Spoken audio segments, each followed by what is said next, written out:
for me to be streaming right now this early, but I'm telling you right now, the grind never stops because I am the fucking king. And you know what they say, the grind don't stop for the king. And you're damn right. I checked the mic and it damn sure sounds right, boy, which could only mean that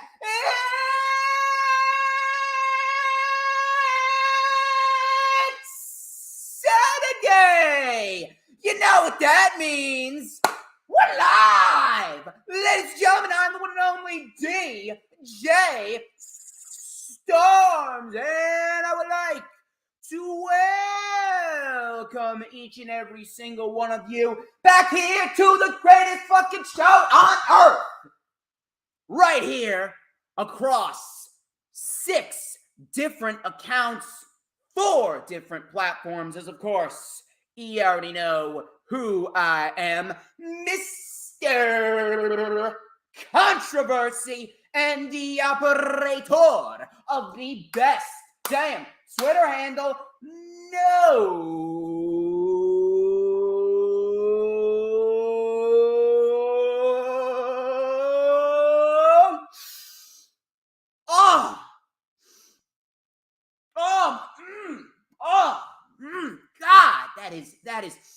God, that smells tasty. You know what that is right there? That right there is the smell of pure excellence. Wait for it. Wait for it.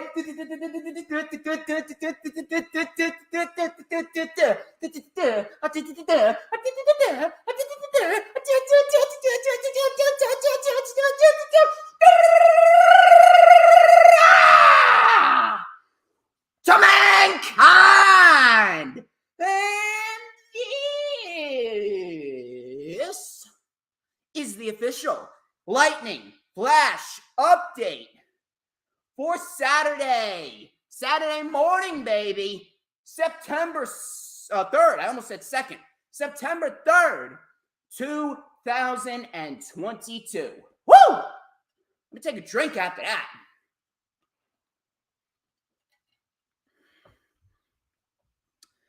Man, we are rocking and rolling here on a Saturday morning. And we got a nice solid crowd to start so far. We got Peanuts. He's in the chat. Shout out to him. Shout out to D Cena, DJ Sums, the Final Horse. Furious Nation decided to stop by. Shout out to him. He's a good brother. Hula Grim's also in the chat. It's like, 7:30 over there in California? That right there goes to show you how loyal Hula Grim is. As he says on Twitter, he's loyal to the soil. Appreciate him. We got a nice, solid fucking crowd to start off right here on a Saturday morning. And we got a lot to talk about. Considering that we got Clash at the Castle in just 2.5 hours. Clash at the Castle in just 2.5 hours. We have a lot of news to dissect. We're going over 5 weekly shows, and then we're going to get into Clash at the Castle at 1 p.m. And then, of course, the weekend will continue going into tomorrow, because tomorrow, as of course, we got the rewind for WWE Clash at the Castle 2022 at 1 p.m. Eastern Time. That's right, 1.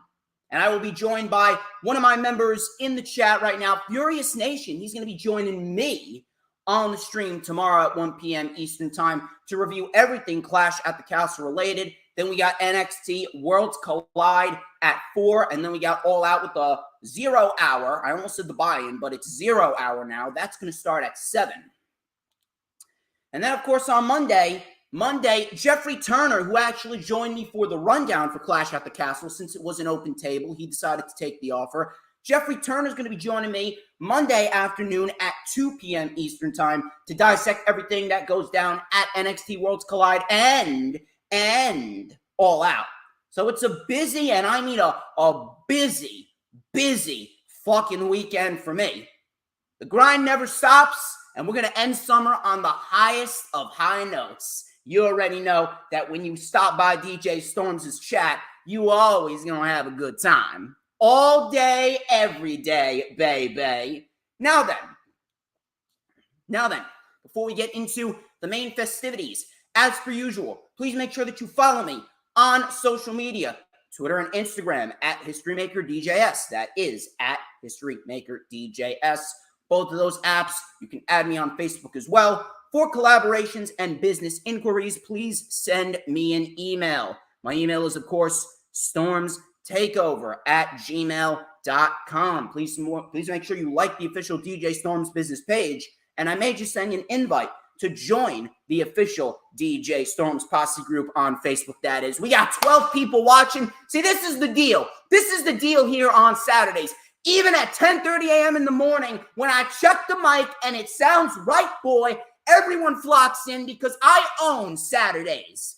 In Saturdays, the IWC belongs to me. And all the other days, let's be real here, but Saturdays especially. So like I said, like the official DJ Storms business page, I'll send you an invite to join the official DJ Storms Posse group on Facebook, where the elite members of the DJ Storms Posse reside. If you missed the rundown for All Out with Top Rope Squishy, and then you missed the rundown for NXT Worlds Collide and Clash at the Castle, please go and check that out. The link is, of course, in the description of this very video, both of those links. So if you want to go check it out before the show, maybe even you want to check it out afterwards just to see all the takes that me and my guests came up with. I had Jeffrey Turner, like I said, on the rundown for NXT Worlds Collide and Clash at the Castle, and then I had Top Rope Squishy on the rundown for All Out. Both of those guests were great. Jeffrey Turner, who's also in the chat right now, he gave some really, really nice insights, a lot of great analytical dissections, and of course, Top Rope Squishy. She's awesome. She's a sweetheart. Probably had the most fun stream that I've ever had with Top Rope Squishy, so shout out to her. A lot of good stuff. A lot of good stuff. As, of course, we are 8 minutes into the stream. If you haven't liked the video, man, I don't know what the fuck you're doing. We are streaming live on 4 different social media platforms across 6 different accounts. We are live on my channel, the Hardcore Sports channel, the Hardcore Sports Twitch, my Twitter, and the Hardcore Sports Twitter. And then finally, we are live on my DJ Storms Posse Facebook group. Lot of shit, big outreach. So here's what I need y'all to do. If you're in my chat on my channel, go and like the stream, and then go over to the Hardcore Sports channel, and then like it over at Hardcore Sports. Now, if you're in the Hardcore Sports channel, like it over there, and then go over to my channel and like it on my stream as well. If you're watching on Twitch, like it on Twitch. If you're watching on Twitter, like and retweet the streams on Twitter, and of course, like it on Facebook if you're watching there. Share the stream out. Share the stream out on all platforms, social media. I'm talking about Twitter, Instagram, Pinterest, Tumblr, Snapchat, TikTok, whatever social media platforms that you may be using, share it out. We want to get as many people in here as possible. I see Adam Carl has decided to join the fun. We got a lot of shit to talk about, Adam, and trust me, you ain't going to want to miss a minute of this. So please, if you haven't already done so, like and share. Share, and let's get some more people in here. Of course, if you're watching on YouTube, whether it be on my channel or the Hardcore Sports channel, please make sure that you hit that subscribe button and, of course, hit that notifications bell with a huge coup de grace. That way you will know whenever I pop up on YouTube. Because whenever I pop up on YouTube, baby, it is the best time to be on YouTube because it's the only time that you won't get to see this glorious sideburn chin strap combination and this beautiful mustache right here. Earl Cole, I'm pretty sure we'll see him later on in the show, but we're going to do it right now because this is how we get it started on a Saturday morning. Oh, it's Saturday morning when we light it up right here with a little and a dash of and a whole lot of And you know why? Because like Campbell's soup. Oh, I'm so good. Because everybody wants a piece of the Storms Meister. Everybody. Hula Grim knows what's up. Well, first things first. First things first, Furious Nation. Appreciate you, Furious Nation. You are awesome, as per usual. Furious Nation, happy Clash at the Castle Day to you too. Happy Clash at the Castle Day to you too. But we have a lot to dissect, a lot to go over. And in order to do that, first things first, we are going to get straight into the news, rumors, and reports. We have a lot to go over. It is incredibly busy. So why don't we not waste any time? Let's get straight into the news, rumors, and reports. So this one actually makes me very happy. This one actually makes me very happy. And it's just a spit in the fucking face for all the people that want to shit on Triple H and say that nothing has changed and they want to just constantly come up with excuses. Oh, there's nothing different about WWE. And oh, you see, Triple H is failing. Listen to this. According to WrestleTix on Patreon, WWE has sold 10,032 tickets out of a total 11,186 for the Extreme Rules pay-per-view, which is taking place in the Wells Fargo Center in Philadelphia, Pennsylvania on October 8th, 2022. Again, you heard me correctly. This is an Extreme Rules pay-per-view. When was the last time people gave a shit about Extreme Rules? I can't fucking remember. Who gives a fuck about Extreme Rules? No one has. I watch it because I want to see what WWE is going to produce, and I need to cover it on the stream over here, but when was the last time you actually gave a fuck about Extreme Rules? When was the last time anybody gave a fuck about Extreme Rules besides the normal WWE cocksuckers? You know what this is right here? There's not even a match announced, and Triple H and the effect that he's already had, the positive effect that he's already had on WWE, it is taking over control, and it's starting to show not only in the ratings, but also in the ticket sales. He's peaked 2 million viewers. How many weeks now? 2-3 weeks in a row? I mean, that shit right there just goes to show you that when you put on good shows, the viewers will come. Same thing with AEW. They're putting on good shows, and their viewers are back over 1 million. Triple H, he's putting on good shows. He's got 2 million viewers. And now we got these ticket sales. And this was actually reported as of last weekend. Who knows how many more tickets were sold? It could very well be nearly sold out right now.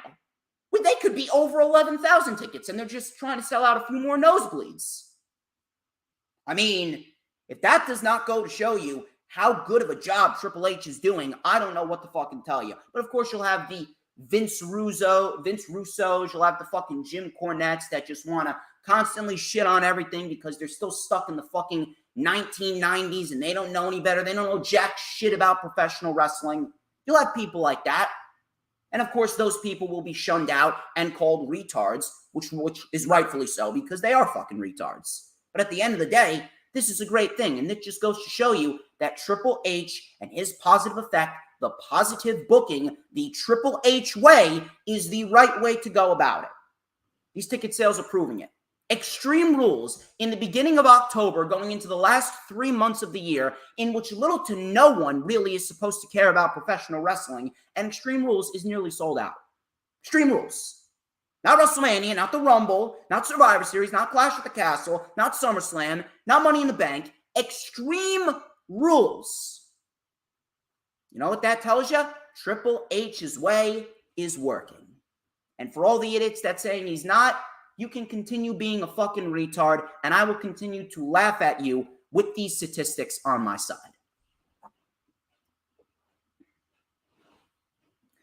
Moving on from some positive news to some negative news, actually. So according to WrestlingNews.co, Velveteen Dream has been in the news recently. He's wanted to make a return to WWE. He's even started the Bring Back Velveteen Dream hashtag. Now, I will be the first to tell you, after everything that has taken place, I truthfully believe that he's innocent. I truthfully believe that Patrick Clark was set up. And with everything that went on, especially when Triple H even said that they conducted an investigation and they found nothing. I mean, if it was Vince McMahon and Bruce Pritchard that came out and said that, that would be a little different. That would be a little different. But if we're talking about Triple H has always been transparent. Triple H, for the most part, has always been straight up and honest with us. Obviously, he got a little salty when Ariel Helwani asked him about AEW and how they got their asses beat by NXT during the Wednesday Night Wars a few years back. But at the end of it all, Triple H has always been transparent. So if Triple H says that there was nothing found, then I'm going to believe Triple H. Patrick Clark was fired because he was reportedly a diva backstage. Patrick Clark was fired because reportedly he was an absolute piece of shit to work with. He was a drama queen. He's wanted to get back in the good graces of the fans. He's wanted to go back to WWE. Now, regardless of what happened, I don't believe he would have been let back in WWE anyway, because at the end of the day, when people hear something, it spreads like wildfire on social media, naturally becomes the truth, and then that person's livelihood, career, whatever the hell you want to call it, everything about that person is ruined. Their livelihood, their career, their reputation, everything. The Velveteen Dream, real name Patrick Clark, was arrested last Friday, August 26th, in Orange County, Florida. Many reports came out stating that it may have been for battery and or the possession of drugs. I mean, if anything, that sure as hell don't help his case. I'm not saying that there was a good chance that he was going to be brought back to WWE anyway, but whatever chance that he had, and that this is a small chance, because he would have never been back, whether he would have gotten arrested or not, just because of how much heat is around him, and not the good kind of heat. Velveteen Dream did not help his case. And it really is a case in which the wrestlers, that they're living their characters in real life. There's nothing wrong with taking pieces of your character and putting it into your real life to inject some flavor into your real life. But if you're living the full embodiment of the character outside of professional wrestling when the camera stops rolling, that's a fucking problem. I've compared this numerous amounts of times to what I do. I have a full-time job. I have a personal life outside of what I do here. I'm not going to go strutting into my accounting job acting like I own the state of New Jersey with fucking sunglasses and wrestling t-shirts saying that everyone needs to do what I say. I'm not going to do that. I'm going to go to work, professionally dress, be respectful, be professional, keep my head down, do my job to the best of my abilities, clock out and go home. That's what you do. Patrick Clark, seems as though that completely went over his head. But at the end of the day, this is just another case of Velveteen Dream, Patrick Clark, not helping his case. At this rate, he is a danger to his own self. And if shit like this continues, then you know what? He's going to have to get help. He's going to have to get some serious fucking mental help. He's going to have to go to therapy. He's going to have to figure out a way to turn his life around for the better. How old is he? 26? 26, 27? At the end of the day, he's got plenty of time to help get his life around and turn it around for the better. But at the end of the day, there's no way he's going to be allowed back in the wrestling business. This just dug his hole even further. The hole that he's in has just been dug about 15, 16 more feet, maybe even more, down in the ground. Velveteen Dream is never getting out of this hole, and he will never get back into the wrestling business. Whether he would have gotten arrested or not is irrelevant. But here he is. He gets arrested. He needs to find some help sooner rather than later if this continues. I got a nice report from Dave Meltzer. Back to a positive vibe again.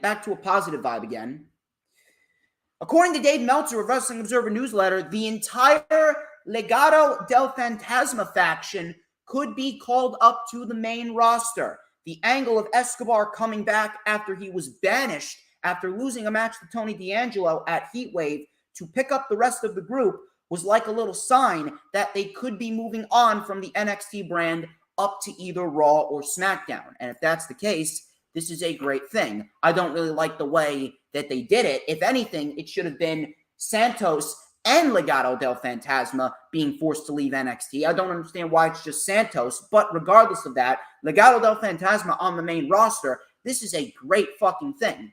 Because with Legado del Fantasma on the main roster, you can do a lot with those guys. Joaquin Wilde and Cruz del Toro, Raul Mendoza, they are a great tag team. Probably one of the most underappreciated tag teams in WWE right now. They are so great at what they do that if you want to put them on SmackDown, you could have them fight the Profits. You can have them fight the Alpha Academy. You can have them fight the Usos. If anything, there's a nice interim storyline before Roman Reigns gets to The Rock at WrestleMania, and after he beats The Rock and then he goes Hollywood. In the interim, if you want to do a Bloodline versus Legado del Fantasma storyline, I mean, that right there, all the matches that you can come up with those guys, that's money waiting to happen. If anything, that should absolutely be a Survivor Series match. If Roman Reigns sticks around and he can compete at Survivor Series, give me Roman and the Bloodline versus Legado del Fantasma. That would be great. What about Joaquin Wilde and Raul Mendoza versus Sami Zayn and Kevin Owens after they win the tag team titles? What about the Alpha Academy, the Mysterios, the Judgment Day? All the feuds and all the matches that you can come up with Legado del Fantasma. You could have Santos fighting Gunther for the IC title. He could fight Ricochet. He could fight Drew McIntyre. He could fight Sami, Owens, Roman. They are so versatile, it's not even funny. So Legado del Fantasma on the main roster? Abso-fucking-lutely. Put them on SmackDown. They could fight Hit Row. That should be entertaining as well.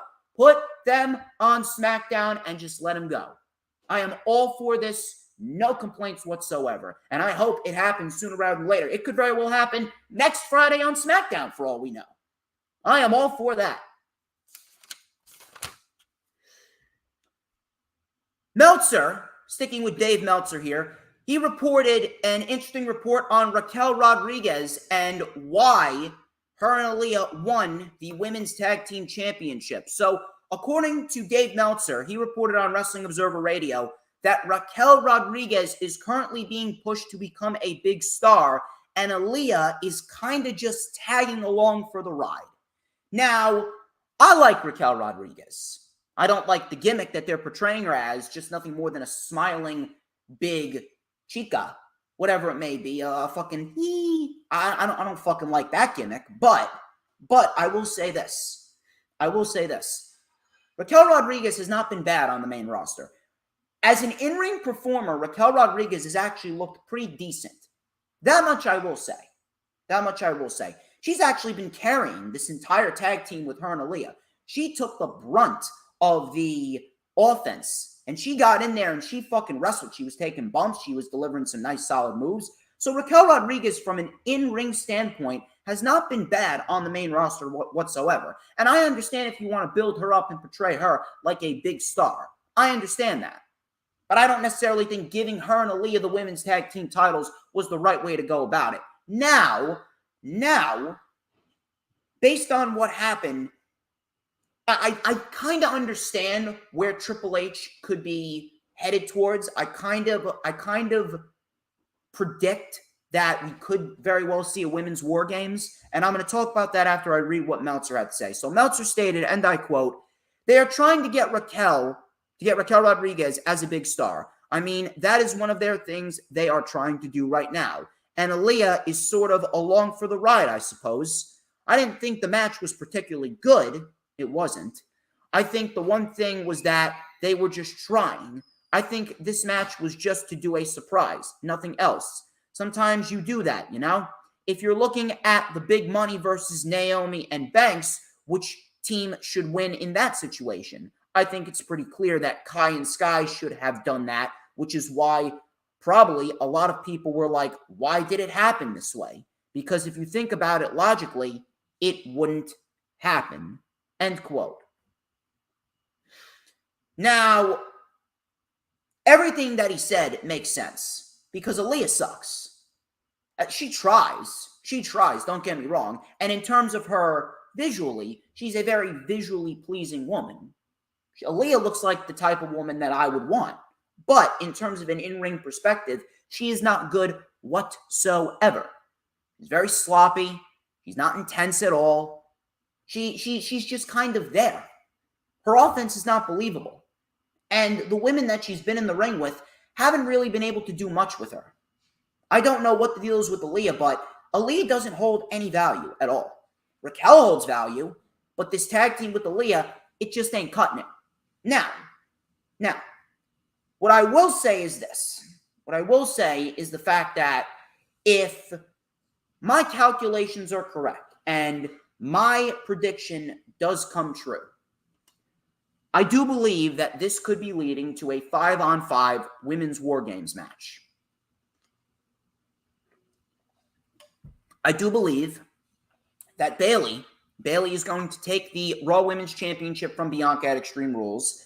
I do believe that we could very well see Dakota Kai and Io Sky. They're inevitably going to win the women's tag team titles. I don't know when, but they will win the women's tag team titles.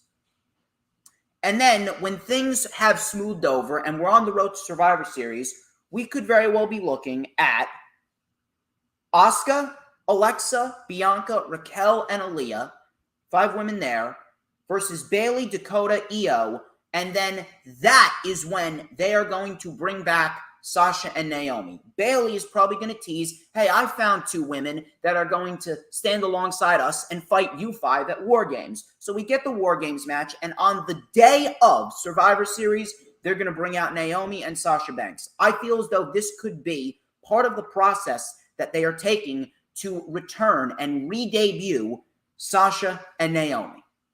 Now, if that's the case, I understand where they're going there, but the problem that I have is I don't really understand why they needed to do it that way. Unless Sasha and Naomi are not going to come back with the women's tag team titles and they are going to be single stars and they're just using War Games to bring them back. They're just using War Games to bring them back and they're going to be single stars because there's more value in them in single stars than there is as a tag team. Because Naomi's very good. Sasha's one of the best in the fucking world, maybe the best in the world when it comes to women's wrestling. So at the end of the day, that right there is going to be the plan, and that's going to be the end-all be-all. They're coming back to be in the War Games, but they're not going to be a tag team going forward. That's the only reason why I can think. Maybe. We're going to have to see. But as far as the match on Monday goes, no reason why Aaliyah and Raquel Rodriguez needed to win that. That should have been Io and Dakota. I understand why, if it's going to lead to a women's War Games and Sasha and Naomi coming back and teaming with Bayley and her crew, but still, you could have easily done that with Io and Dakota. I don't necessarily know why it needed to be Aaliyah and Raquel. I understand you want to push Raquel, but this is not the correct way to go about it, especially not in a tag team with Aaliyah for women's tag team titles that don't mean jack shit. That's all I'm saying. So I feel like I've just been doing one positive, one negative, one positive, one negative, back and forth. Let's actually switch over to positive, actually. This is a positive news report. PW Insider reported that according to multiple sources, Eddie Kingston and Sammy Guevara, they sought each other out at the AEW Dynamite taping backstage. They apologized to each other, and it ended with them shaking hands, and they agreed that the issues were in the past. This is great. This is great, and it really does show you the professionalism between Sammy and Eddie. This is actually one thing that I really, really, really fucking wish that many other people backstage would learn. I really wish that Britt Baker would actually learn some fucking professionalism and stop acting like a fucking cunt when it came to Thunder Rosa. I wish that there would be a lot of more people and a lot more egos that would check themselves backstage. People could learn a lot from Eddie Kingston and Sammy Guevara. I'm very, very happy to hear about this. So going forward, maybe we do end up getting Eddie Kingston and Sammy Guevara. Possibly, we could get it at Dynamite Grand Slam, which I will be going to, by the way.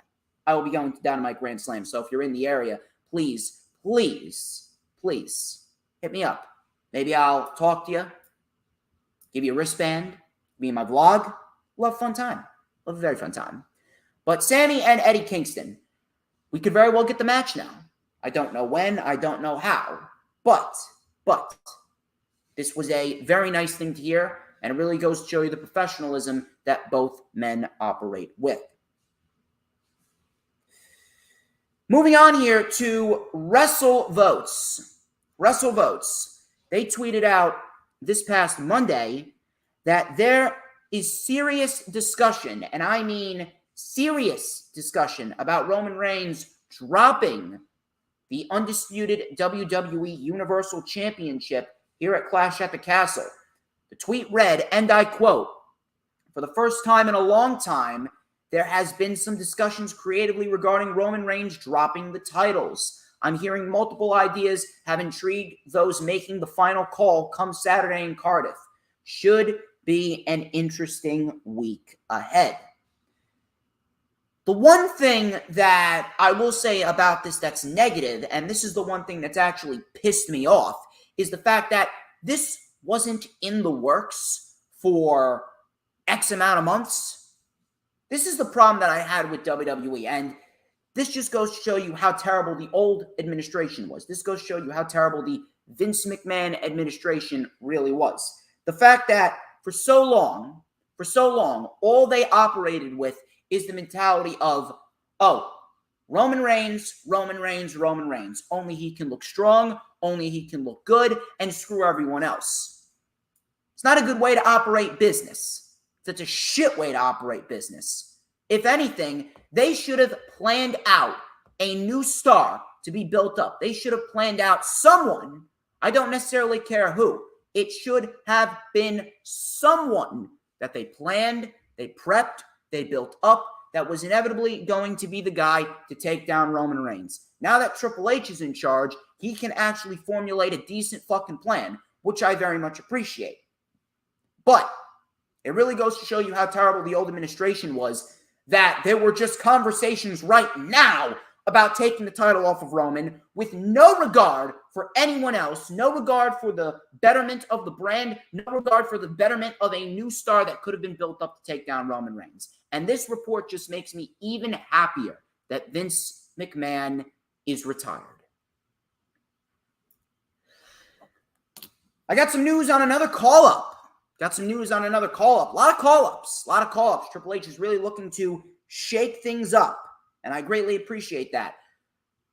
According to PW Insider, Solo Sikoa could very well be called up very soon. The idea is that they want to get him on the main roster ASAP, and putting him with the Bloodline, that would be a great move. Matter of fact, if Roman Reigns is gone, Solo Sikoa should be a decent replacement to fill that third guy to possibly get a feud with Legado del Fantasma. Maybe we could see Solo Sikoa take over and they could recruit Naomi to be a part of the Bloodline, and Roman Reigns doesn't necessarily have to be there because the Bloodline would be a decent-looking stable just like that. But Solo Sikoa getting up on the main roster, I don't necessarily think he's ready. He's only been on NXT for a year. If anything, I would have loved to have seen him take the North American Championship off of Carmelo Hayes. Carmelo Hayes and Braun Breaker are more ready than Solo Sikoa. But pairing him with the Bloodline, that is easily the smartest thing, the easiest thing, and the best way to help him get over and get exposed in the eyes of the general public, considering that the Bloodline right now is the most recognizable faction and three of the most recognizable names, and if you add Solo Sikoa, it will be four of the most recognizable names in professional wrestling as we speak. So at the end of the day, I'm all for it. Hell, I'm all for it. You want to do it? Go for it. Let's see how Solo Sikoa can fare on the main roster. We can get some decent matches with Solo Sikoa on the main roster. Maybe a match with Gunther. Maybe a match with Sheamus. Maybe a match with Drew McIntyre. Maybe a match with Madcap Moss. Ricochet. People like that. Maybe he'll actually bring Corbin to a semi-decent match. Who fucking knows? So Solo Sikoa being called up to the main roster. Let me know what you think there.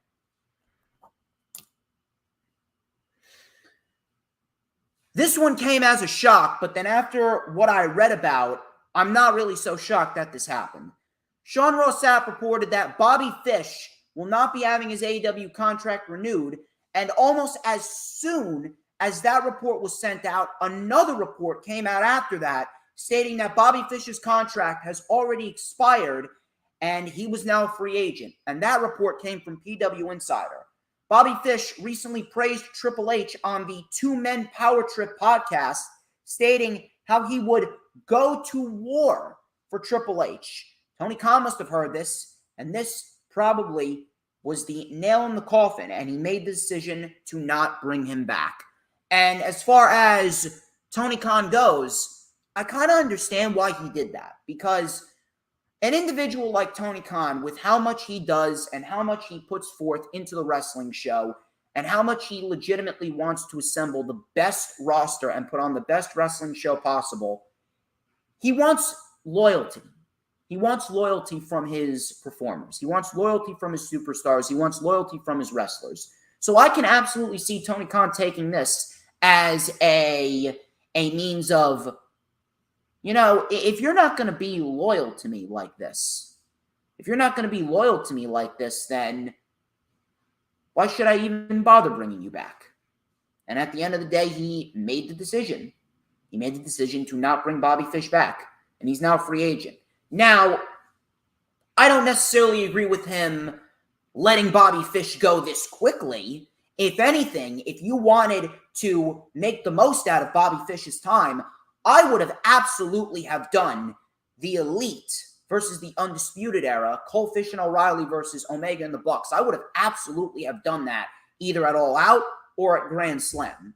I would have absolutely have fucking done that, because that right there is a great, and I mean a great match, a great moment, and something that we've all wanted to see. Now there's potential that we could not even get that. Now Fish is now a free agent, so he's not technically bound by any contract.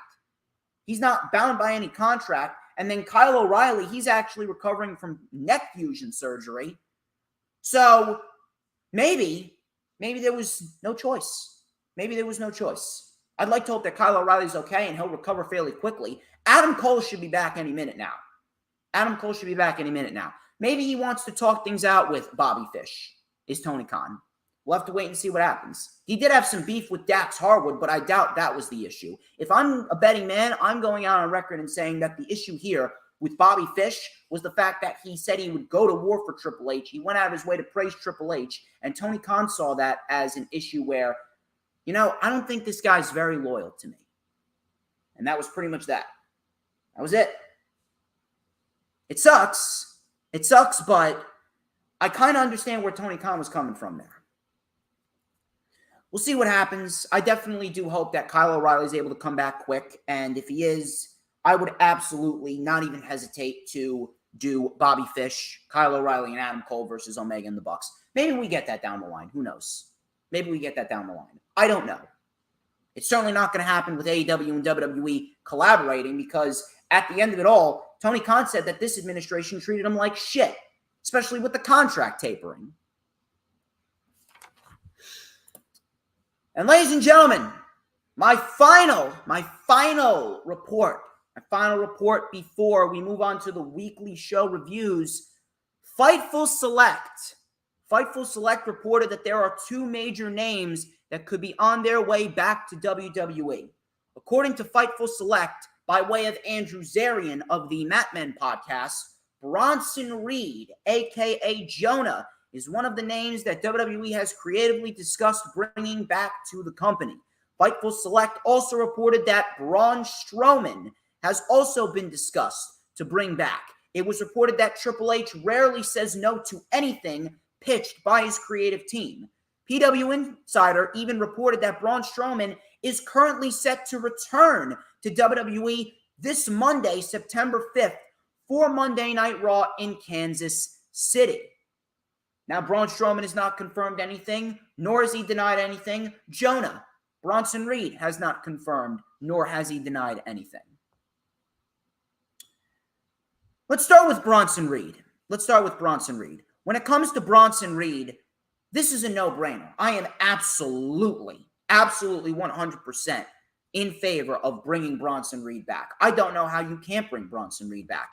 Bronson Reed was a guy that had great matches in NXT with numerous amounts of people.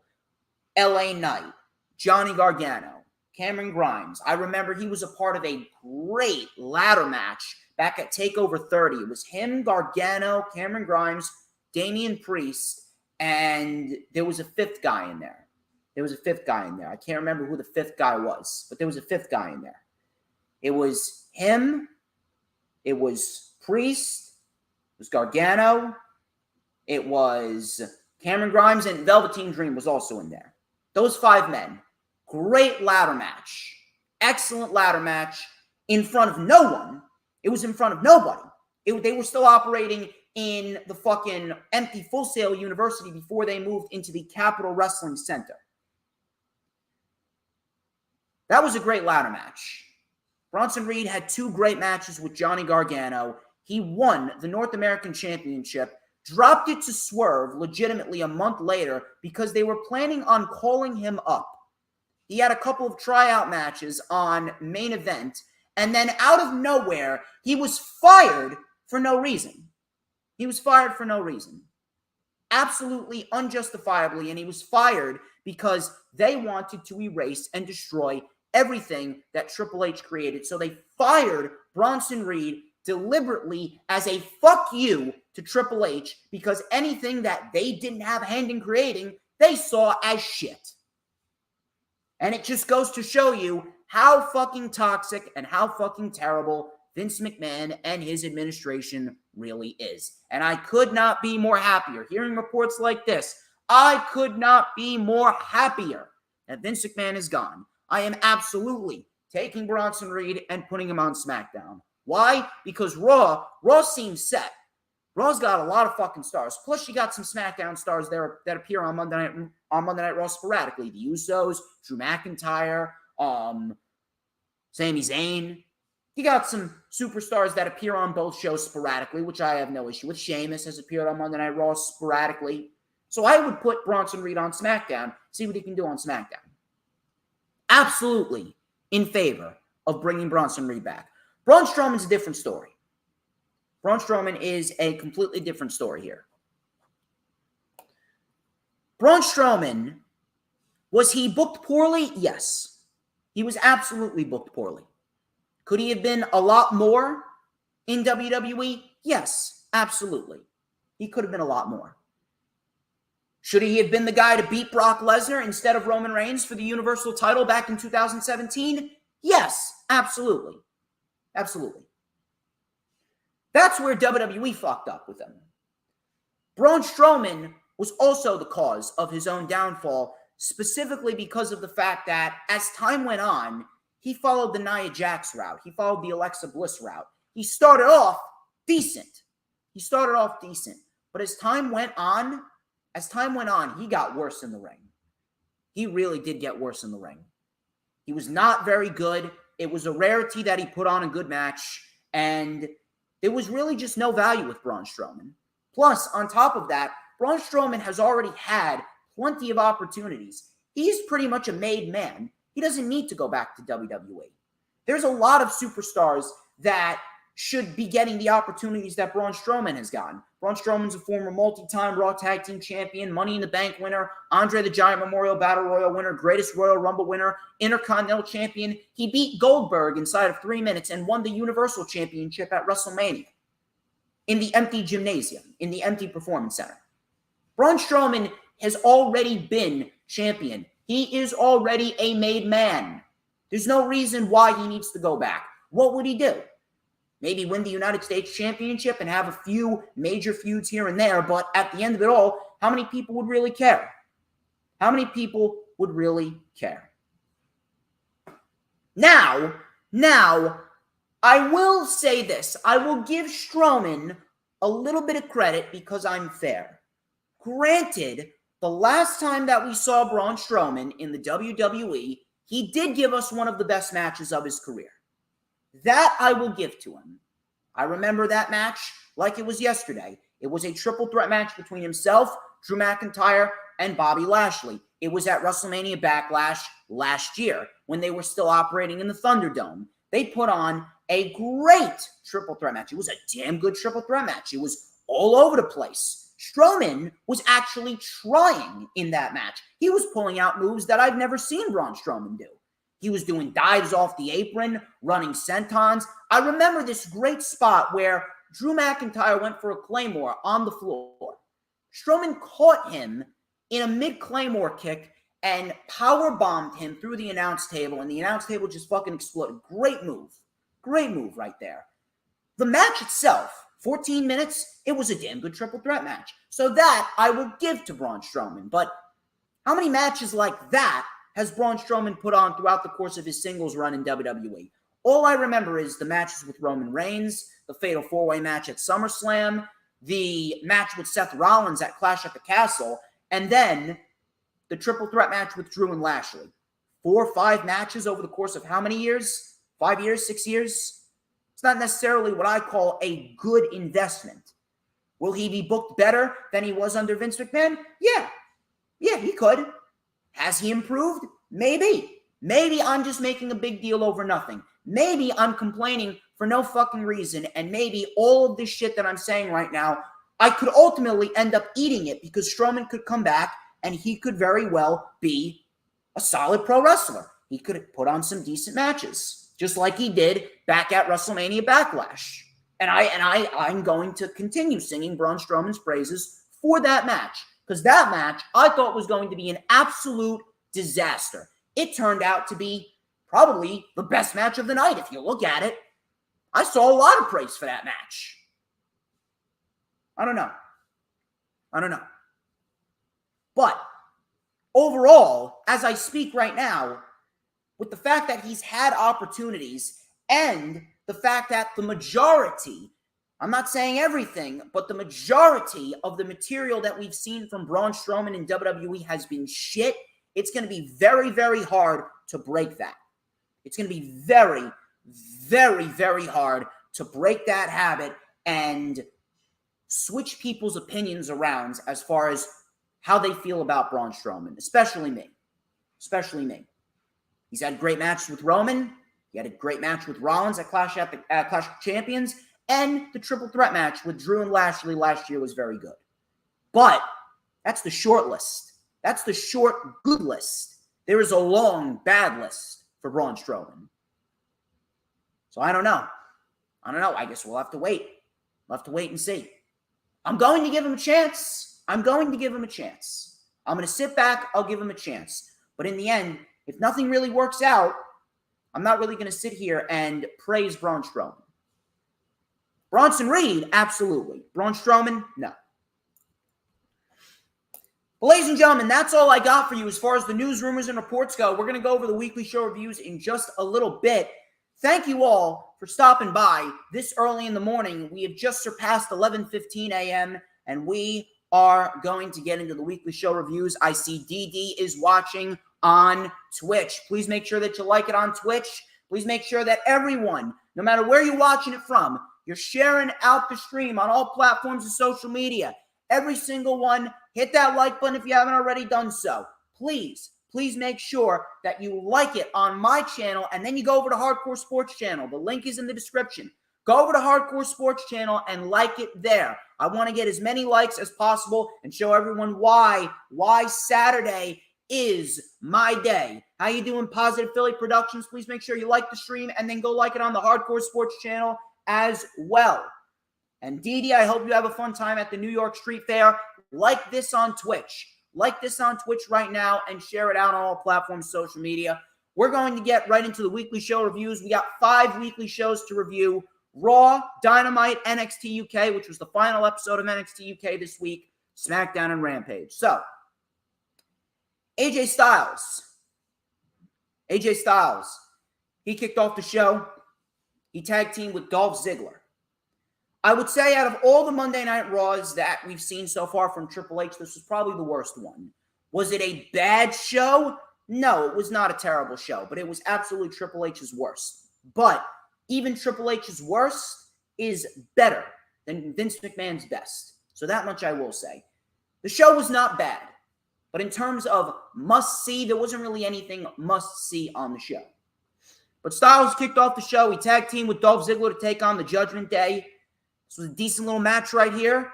And the upside to this, the Judgment Day continues to win matches. Styles and Ziggler were in control early on. Ziggler came back with a Famouser after commercial. He tagged in Styles. He lit up Priest. Priest got rolled up by Styles for a 2. Styles with an Ushi-Goroshi for a 2. He locked in a calf crusher. Priest got to the ropes. Priest with a backbreaker. Styles came back with an Enziguri. He tagged in Ziggler. Balor came in. Styles was taken out. Ziggler hit a super kick on Balor. And Damian Priest with a beautiful South of Heaven choke slam. And the Judgment Day gets the win clean. Great to see the Judgment Day on TV winning matches. They look better than they've ever looked. All of a sudden, Edge was shown in the back parking lot, pulling up in a big Escalade. It looked like a big Cadillac Escalade.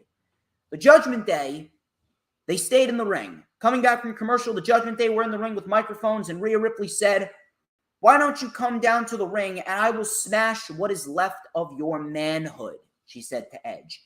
Balor talked about how he beat Rey Mysterio, but he gets the documentary. But I'm the legend here. Priest claimed that he had Edge beat, and now you don't have the one person who wears the pants in the family, Beth Phoenix. Tonight, you meet your Judgment Day. So Edge then came out and he says that you made some valid and also ridiculous points. I came to teach you what it's like to reach my glory, but your egos were too big. Edge says that him and Beth both wore the pants in the family because it's 2022, and then he told Priest that you're going to be single for the rest of your life. Priest then was told by Edge that they went to war and he beat him. You're looking all emo and angry like you couldn't score tickets to the My Chemical Romance concert. You have never paid attention because I didn't come alone. So the Mysterios came out with kendo sticks. We got a brawl. This was probably the best thing about the entire segment. Now, the whole entire segment was great. But Rhea Ripley and Dominic stood face to face. Dominic had the kendo stick in his hands, and Rhea was trying to get Dominic to put the kendo stick down. She was almost calmly talking to Dominic. She was trying to ease the tension. He was trying to ease the tension, and you could slowly see Dominic putting the stick down and Rhea Ripley just taking the stick from him, but she didn't raise it to Dominic. Rhea Ripley did not raise the stick to Dominic to hit him. It was only when Rey Mysterio and Edge came in did she raise the kendo stick up. And then Priest and Balor then took Rhea Ripley out of the ring and retreated. I don't know what's going to happen, but the interaction between Dominic and Rhea Ripley, that was a very intriguing interaction. Whatever they're doing here with the Judgment Day, it's working. Whatever they're doing here with this storyline, it's working. And we've gotten some damn good fucking wrestling out of it. We got some damn good fucking wrestling from Mysterio and Balor. We got some damn good fucking wrestling from Edge and Damian Priest. We're going to get some damn good wrestling today with Edge and Rey Mysterio taking on Finn Balor and Damian Priest. We got some damn good fucking wrestling on the show. I got no complaints from this at all. Really good material here. And it's great that I can finally be positive about the Judgment Day, because I was shitting on them and writing them off as soon as they kicked Edge out. They're looking pretty decent. And if anything, if you want to, after Sami Zayn and Kevin Owens win the Undisputed Tag Team titles, I am absolutely building up the Judgment Day to take the titles off of them. From there, we go into a trios match. It is Alexa Bliss, Bianca Belair, and Asuka taking on a couple of jobbers. Very typical enhancement match. Bianca with the KOD, Asuka with an Asuka lock. They win. Bianca then promised Bayley and her crew that they are going down. Asuka then said no one is ready for them, and Bianca said at Clash at the Castle, we are taking control. Really nothing over the top, really nothing special here, but it should be a decent trios match.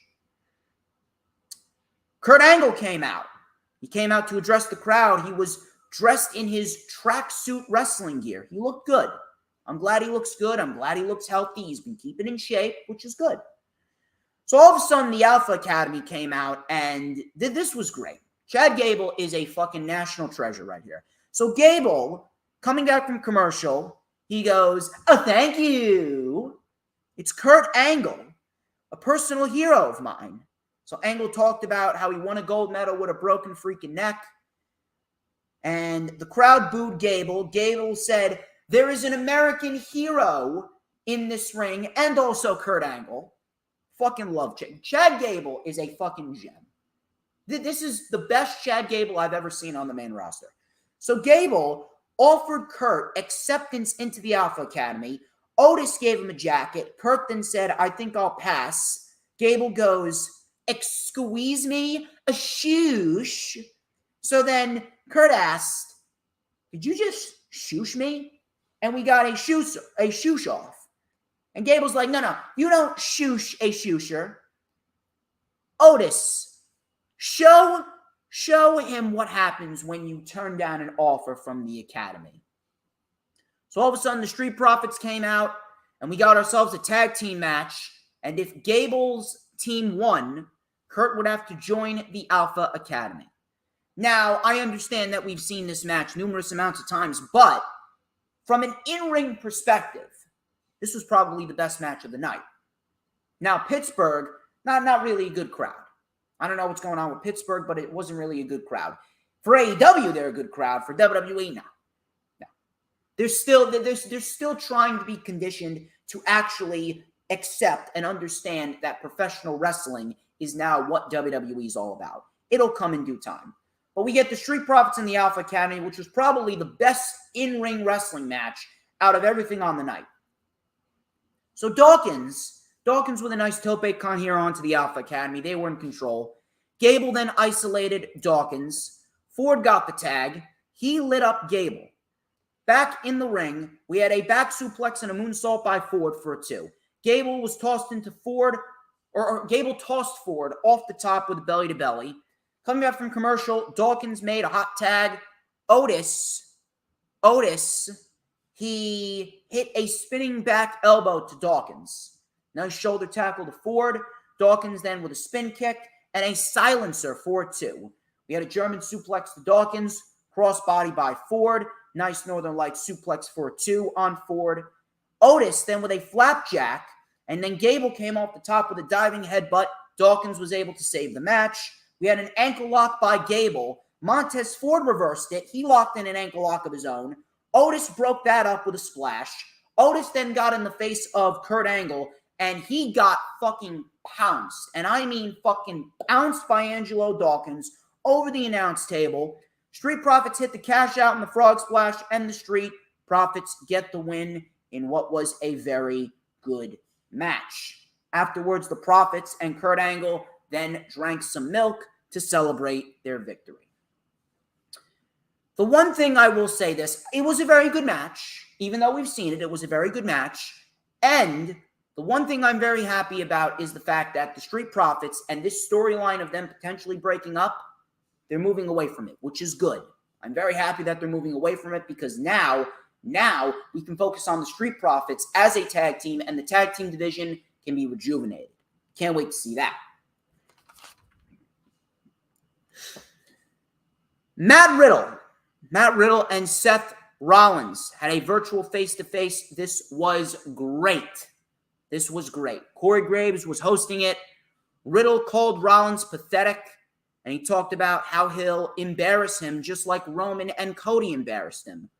Riddle said he'll be here for a long time. Rollins says that he'll put Riddle on the shelf just like Cody Rhodes and show why he is the man after he stomps Riddle's head into the mat.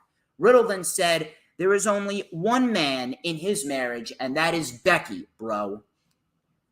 So the sit-down was okay, but it really ramped up after the camera went off. So coming back from commercial, they showed what Rollins and Riddle said while they were taking their microphones off.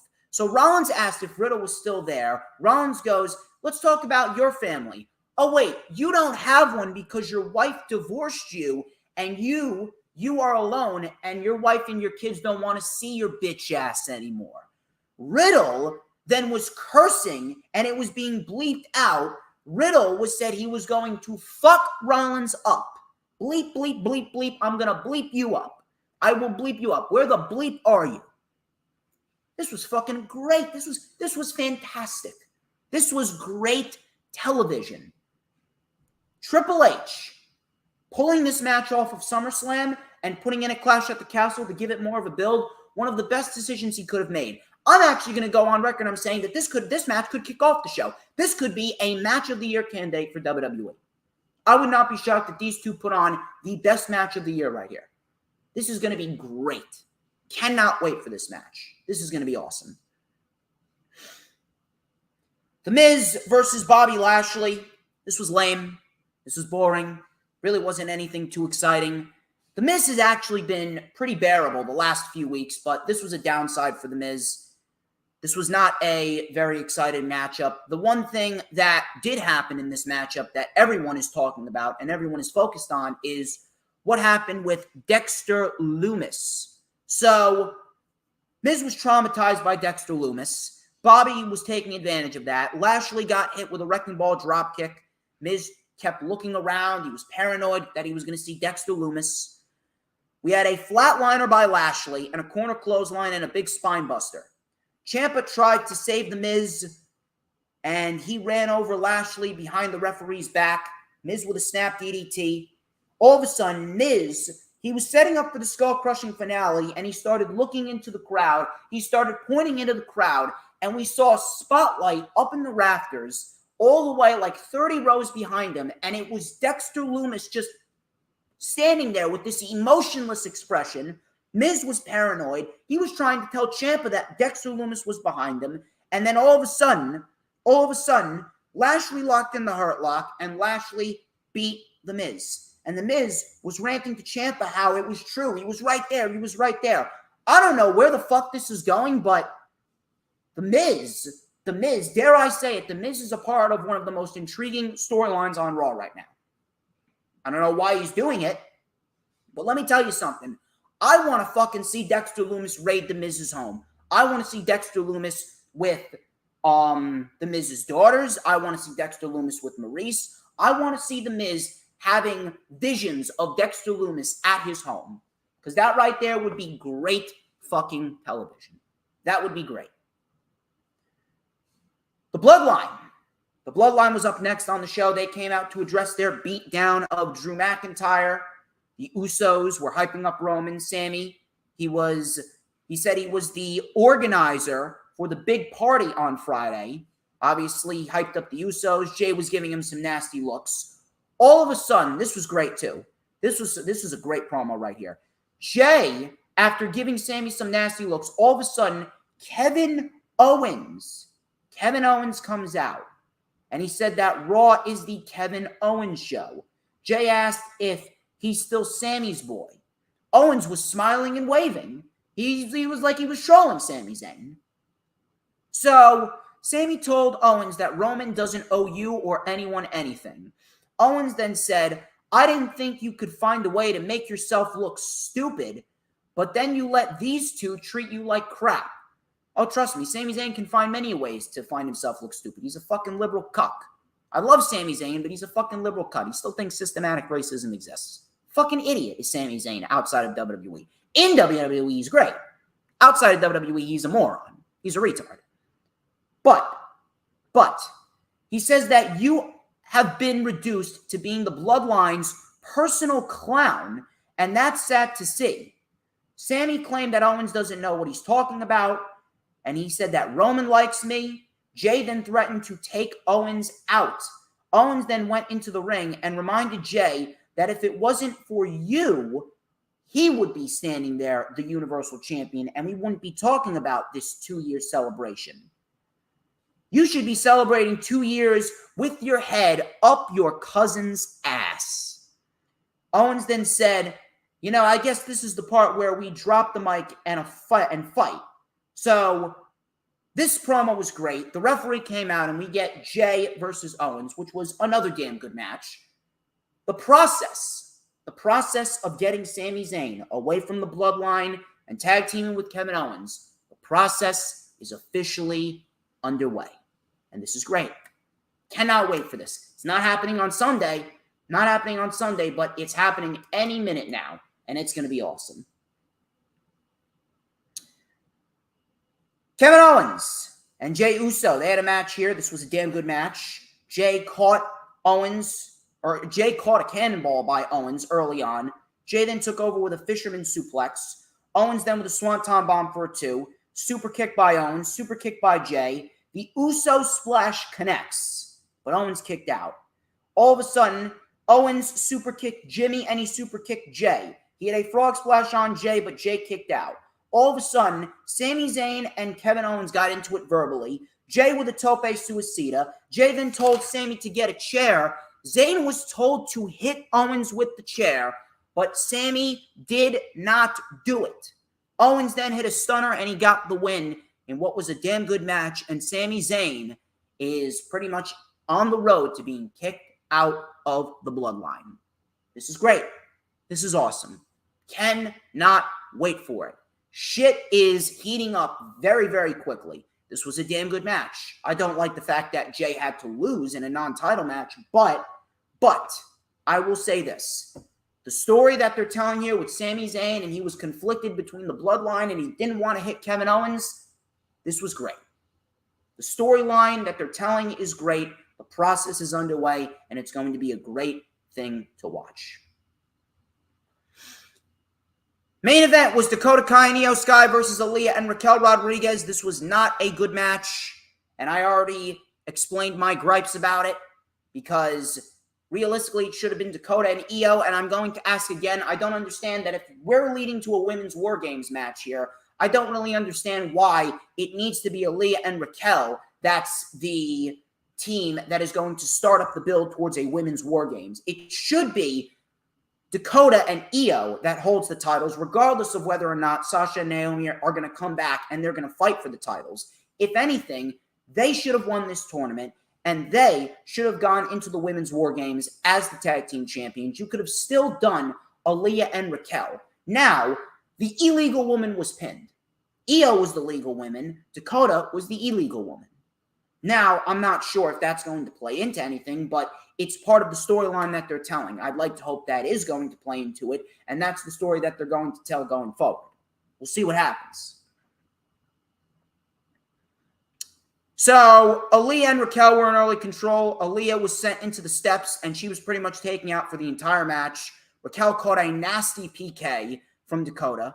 Coming back from commercial, Raquel was isolated. Raquel then mounted a comeback with a twisting Vader bomb for a 2. We had a sunset flip by Io for a 2. Big lariat by Raquel.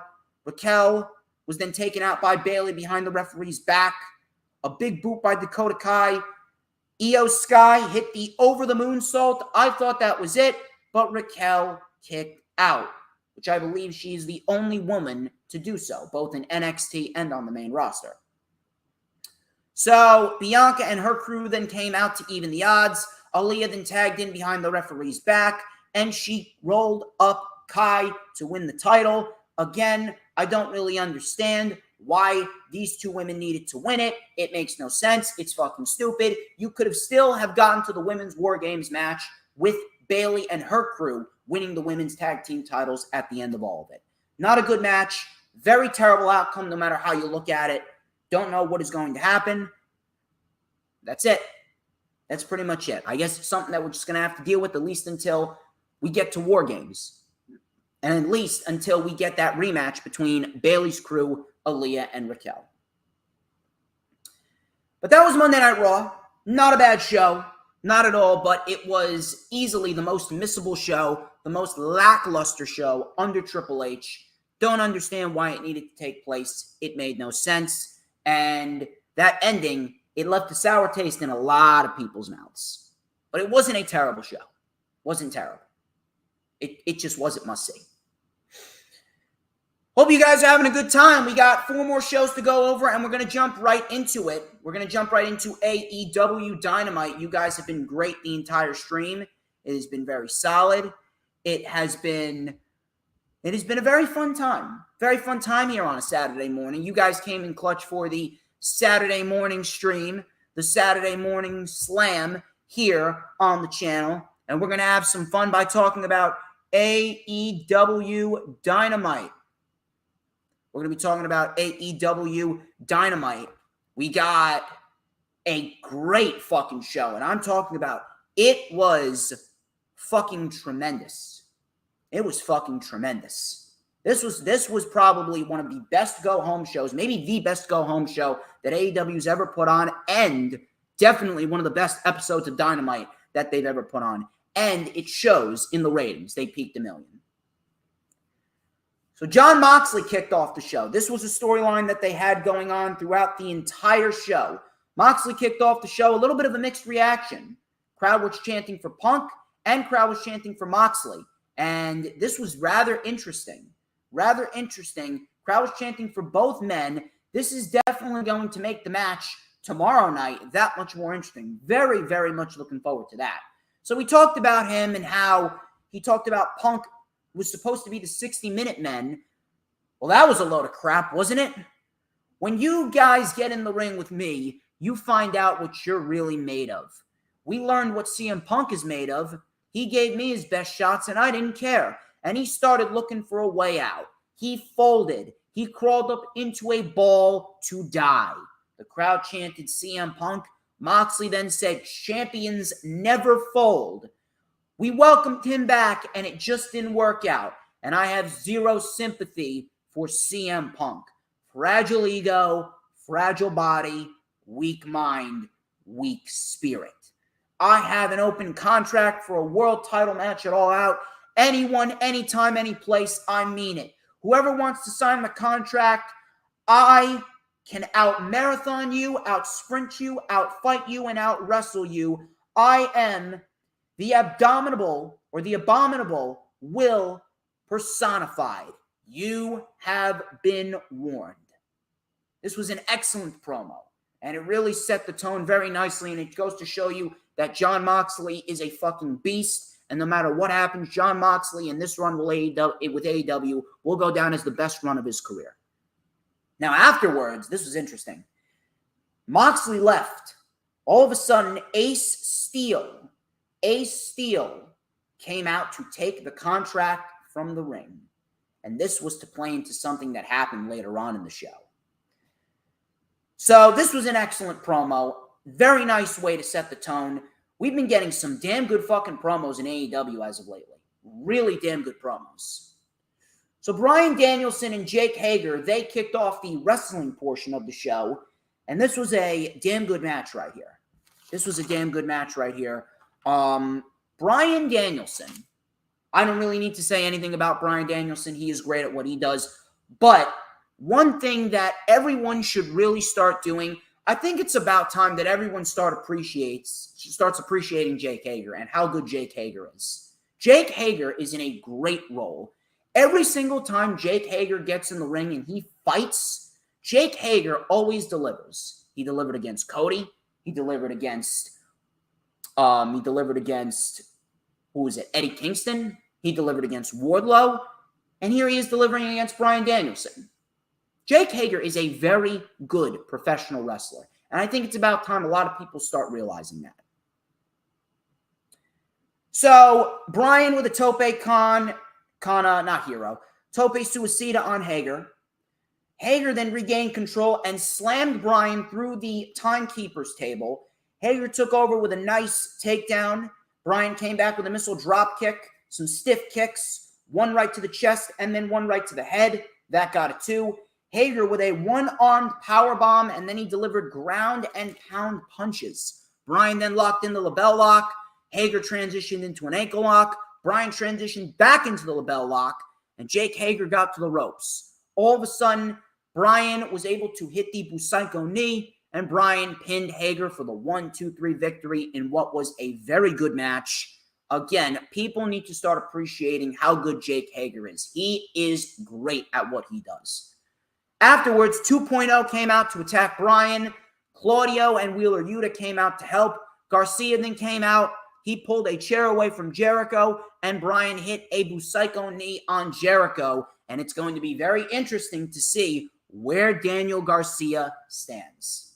This is going to be a great, and I mean a great match. Could very well be match of the night. And I do believe, in the end, Daniel Garcia is going to be a part of the Blackpool Combat Club. I have a feeling in my gut, Daniel Garcia is going to win the Ring of Honor Pure Championship from Wheeler Yuta at Dynamite next week in his hometown of Buffalo, New York.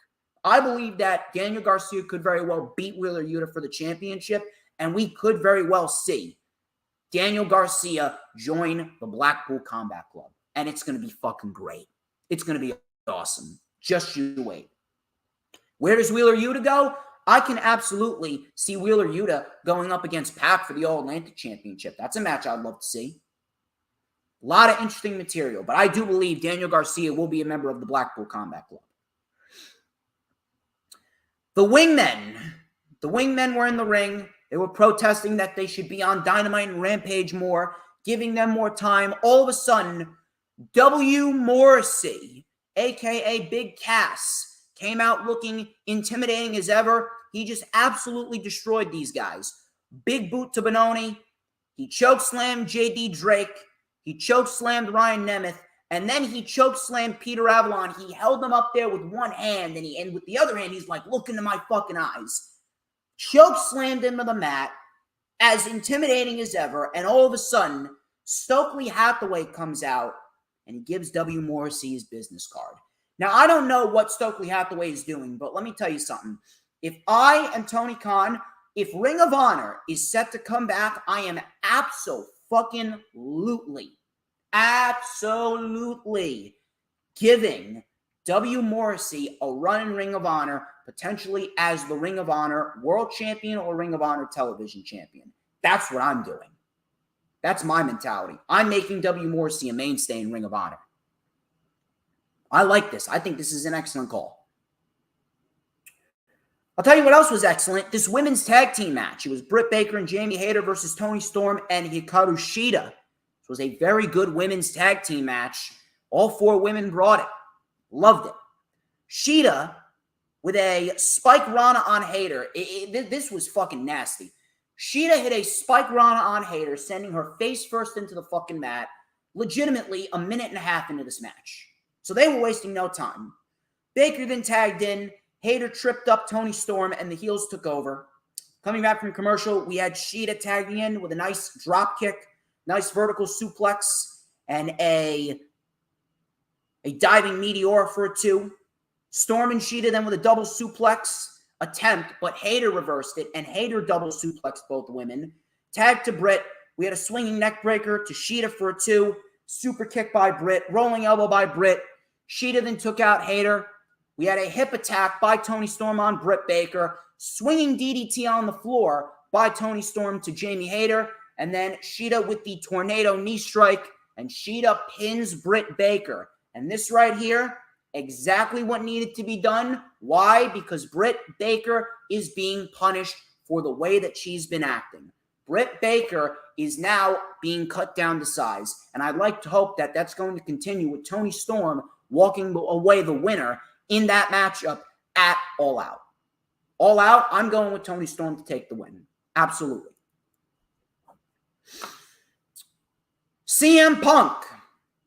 CM Punk, this was awesome. This was fucking incredible. Incredible segment. And after everything that played out, I really don't have any complaints. And I'm going to explain to everyone what the deal was with everything that took place with CM Punk and Jon Moxley. There is no doubt that it was all a work. This was all a work, and they did this deliberately. They did this deliberately to add more steam to the feud. So Punk's music hits.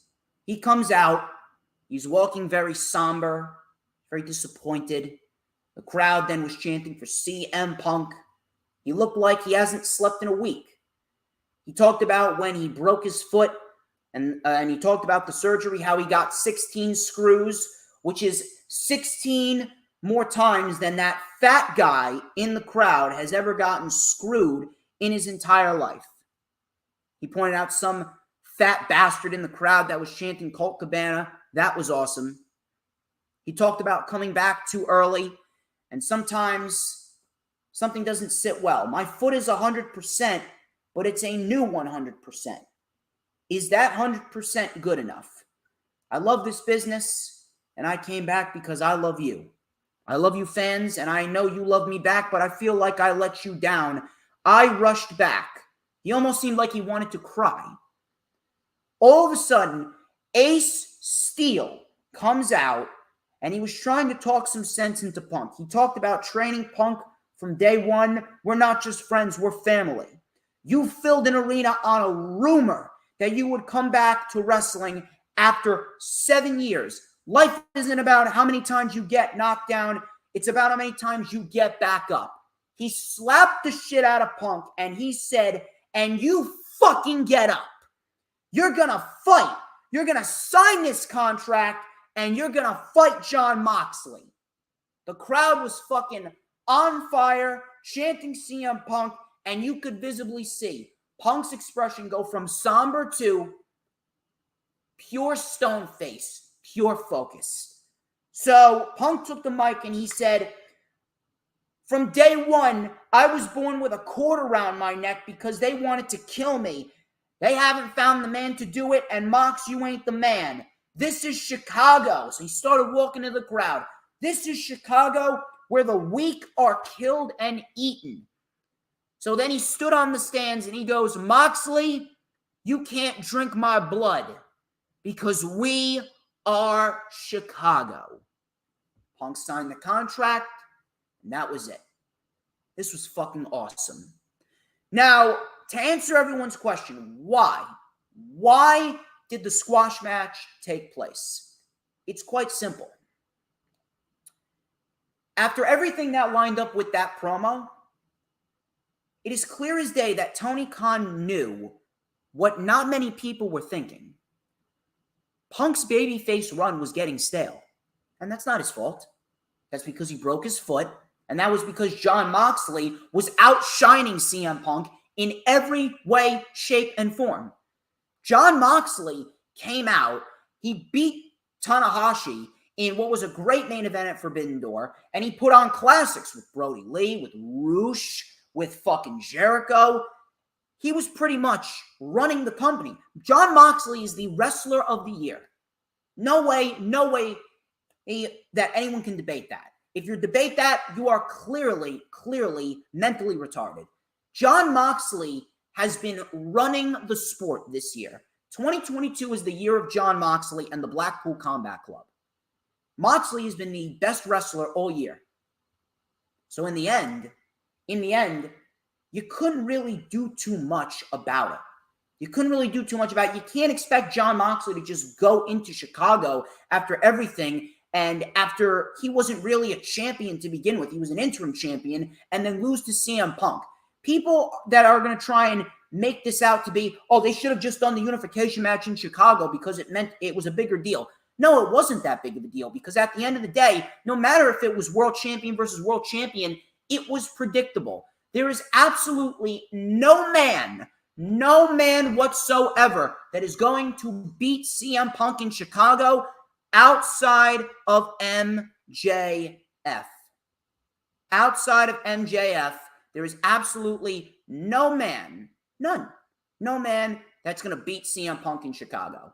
Moxley wasn't going to do it. Ryan wasn't going to do it. Jericho wasn't going to do it. Wheeler Yuta, Daniel Garcia, Darby Allin. No one was going to do it.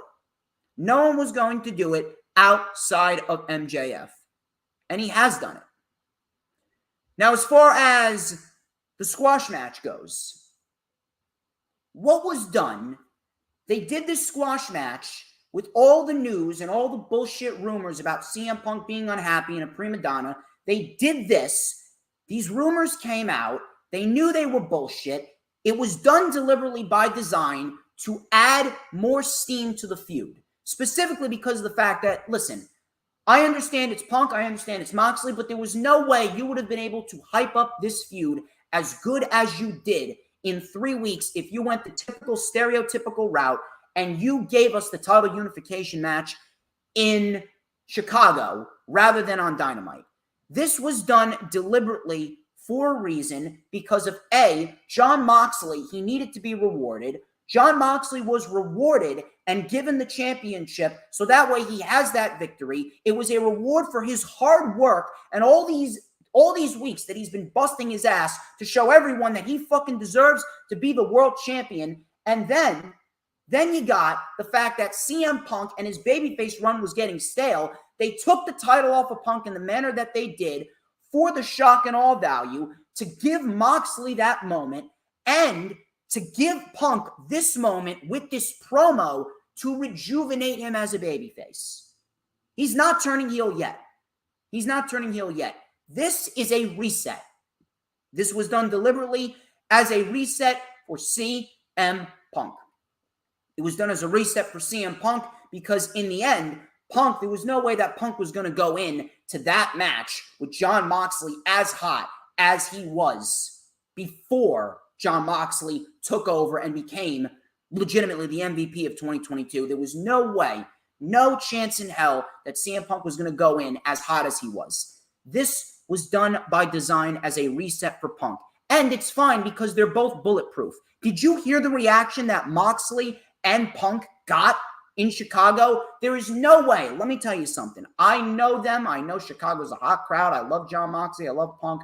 We all know how good they are. But there is no way that they would have gotten this hot of a crowd reaction if they didn't do what they did. Could have it been done better? Yes. Did we need the squash? No. I can name you 1,000 ways it could have been done better, but I can also name you 1,000 more ways it could have been done worse. And for the people that are still complaining about this, you clearly don't know the first thing about pro wrestling. You would have complained that they're doing the Punk and Moxley match in Chicago, and you're going to say, oh, it's predictable. It's predictable.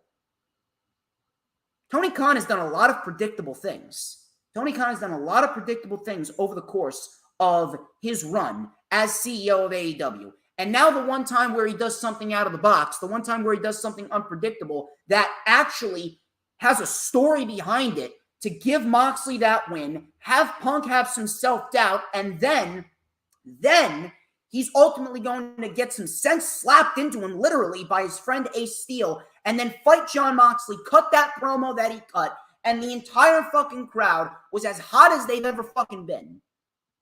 The one time that he decides to do something like this, it's the end of the fucking world and everyone's going to complain. If you're legitimately upset with what happened after this promo, then you know what? You're the fucking problem. I'm sorry. You're the fucking problem. Did it need to be a squash? No. Could it have been done better? Yes. But was it jack shit terrible? No. People that are saying that this was terrible, they're operating with such a one-track mindset. Very one-sided. You have tunnel vision. You're focusing on one thing and one thing only while neglecting all the other positives that came out of this. It was done so that way CM Punk would have self-doubt with his foot, have self-doubt because it's in Cleveland as well, and Cleveland's a shit town for CM Punk. And then you got Moxley, who was rewarded for being the MVP of 2022, and Punk can have this reset. Punk can have this reset, and finally, we can get what we should have gotten with CM Punk. Excalibur even said, this was the summer of Punk that never was. It turned into the summer of Moxley. I mean, need I say more? Need I say more? Could it have been done better? Yes. Was it terrible? No. And after this promo and the story that they've told, the story that they've put together, and everything that they've done in the last 3 weeks, I do not have an issue with this. And if you're still complaining about it, you need to get with the fucking program. You really do. You need to get with the program. This was a great promo, and we weren't done. Moxley even came back after the commercial break, and he took the mic and he said, if that's what CM Punk wants, that's what he gets. One more time, and I will put on a display of pro wrestling violence, and I will show you a legend being made right before your eyes. Excellent. Everything that they did with Moxley and Punk and the story that they told was fucking excellent. And after Punk wins the title, MJF can come back and he can win the world title. I'm telling you right now, this could very well result in Punk turning heel after MJF takes the title from him. This is going to be great. Jim Ross sat down with Christian Cage and Jungle Boy. Christian Cage promised to show Jungle Boy that he is not in his league. Jungle Boy said that he only cared about himself. Christian said that he's here to make money. Jungle Boy promised to teach Christian about being a man, and you're not fighting Jungle Boy. You're going to fight Jack Perry. This was great. Simple, effective. Great. Wardlow and FTR, they had a match. They just took on 3 jobbers. I didn't get their names. Wardlow and FTR just ran over them. Wardlow with 2 power bombs, and that was it. And that was obviously leading up towards the trios match coming up this Sunday. Dante Martin versus Wheeler Yuta versus Roosh versus Rey Fenix. This was a very fun match. And these 4 guys gave us a taste of what we're going to get in that casino ladder match. It's going to be good. So this was fast-paced action right out of the gate. We had a big code red by Dante for a 2. We had a drop kick by Phoenix, big tope con hero on Roosh, Tope Suicida by Yuta, and then a spinning Tornillo by Dante onto the pile. Roosh then with a Tope Con Hero of his own. He took over. Coming back from commercial, Yuta with a missile dropkick to Dante. Roosh with a Tiger Driver 98. Back and forth action. Dante with a Poison Rana on Phoenix. Yuta then shoved Dante off the top, and Roosh was taken out as well. Yuta with the mousetrap pin to get the 1-2-3 victory. And Yuta gained some momentum going into that ladder match, which I do not think he'll win.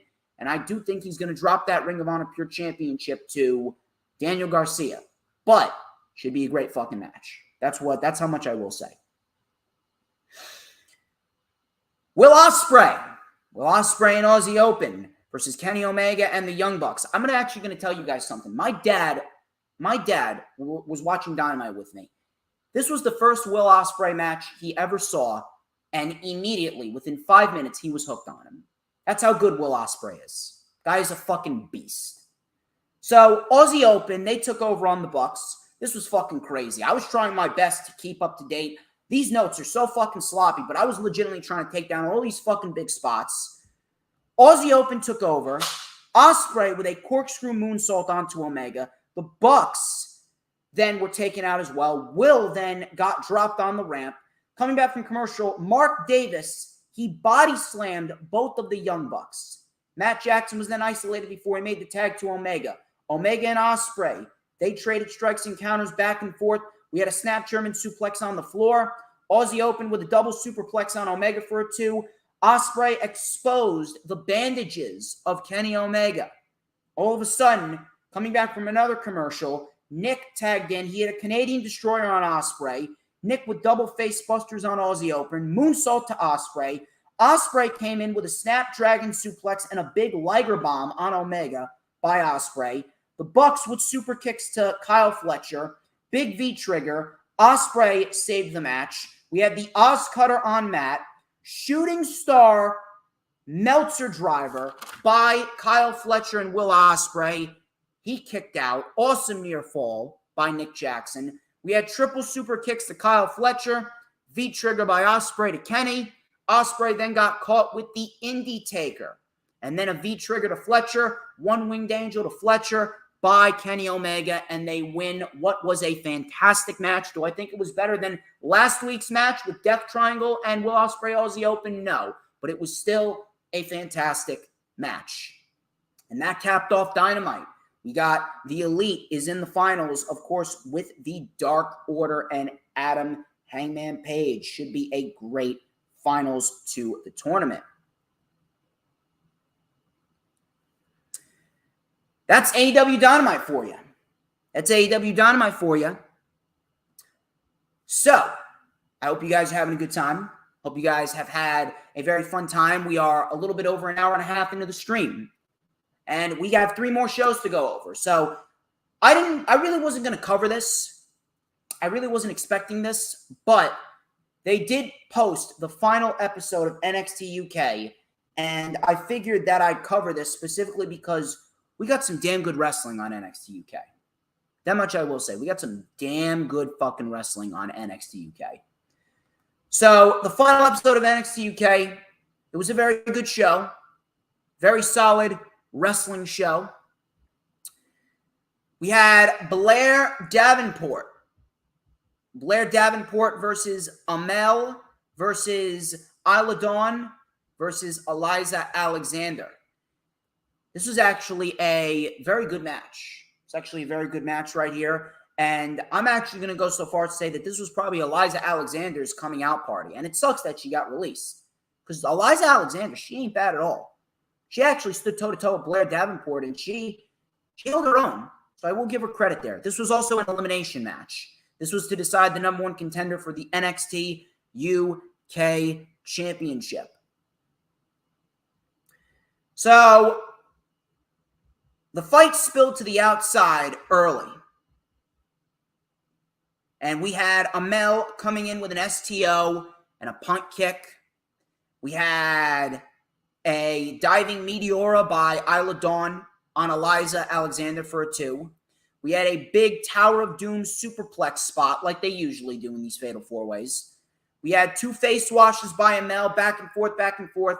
All of a sudden, we had a V-trigger on Dawn, super kick by Blair, Hope Breaker by Amel, and Isla Dawn was eliminated. Eliza Alexander then sent Amel into the ropes. We had a springboard missile drop kick by Amel. And then Blair Davenport was sent into the post. Eliza Alexander with a sliding knee on Amel, and Amel is gone. Eliza Alexander and Blair Davenport with a final 2. We had a German suplex on Blair by Eliza. Blair then with a double stomp to the back for a 2. Davenport with some stiff, short arm clotheslines. A released German suplex by Eliza. Then both women were on the middle rope, and we had Blair with a released German suplex from the middle rope on Eliza Alexander. And then we saw the V-trigger, but Blair Davenport calls it the B-trigger. And then the Falcon Arrow, and Blair Davenport wins what was a very good match. And this was probably the best that I've seen the NXT UK women's division look in a long, long time. So props to all 4 women here. They did very well.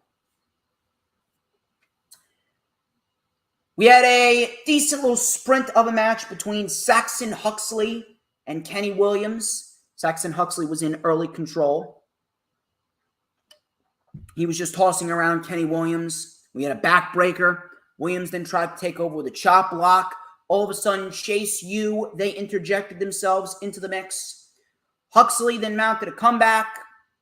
We had a big boot connecting by Saxon Huxley. We had clotheslines to the back, a running elbow for a 2. Chase U then caught Williams in midair, and then they dropped him. All of a sudden, Saxon Huxley hit a sit-out choke bomb for the win. That was pretty much it. Really nothing of substance, nothing that I would say for you to go back and rewatch. But Saxon Huxley and Kenny Williams, they put on a decent match. Sucks that they both got released, but I assume that they'll probably be brought back for NXT Europe when the time is right. But that was pretty much that. Not a bad match, but really nothing to go back and rewatch. The main attraction was Tyler Bate versus Trent Seven. This was for the NXT United Kingdom Championship. This match was fucking fantastic. This match, if you put this match at Clash at the Castle, these two would have absolutely stolen the fucking show. This was amazing. If you haven't watched this match, you need to go out of your way to watch this match. This was fucking great. So Tyler Bate and Trent Seven, they started off very technical. Seven then took over. He started to dissect Bate. Bate then came in with a big exploder suplex. He mounted a comeback.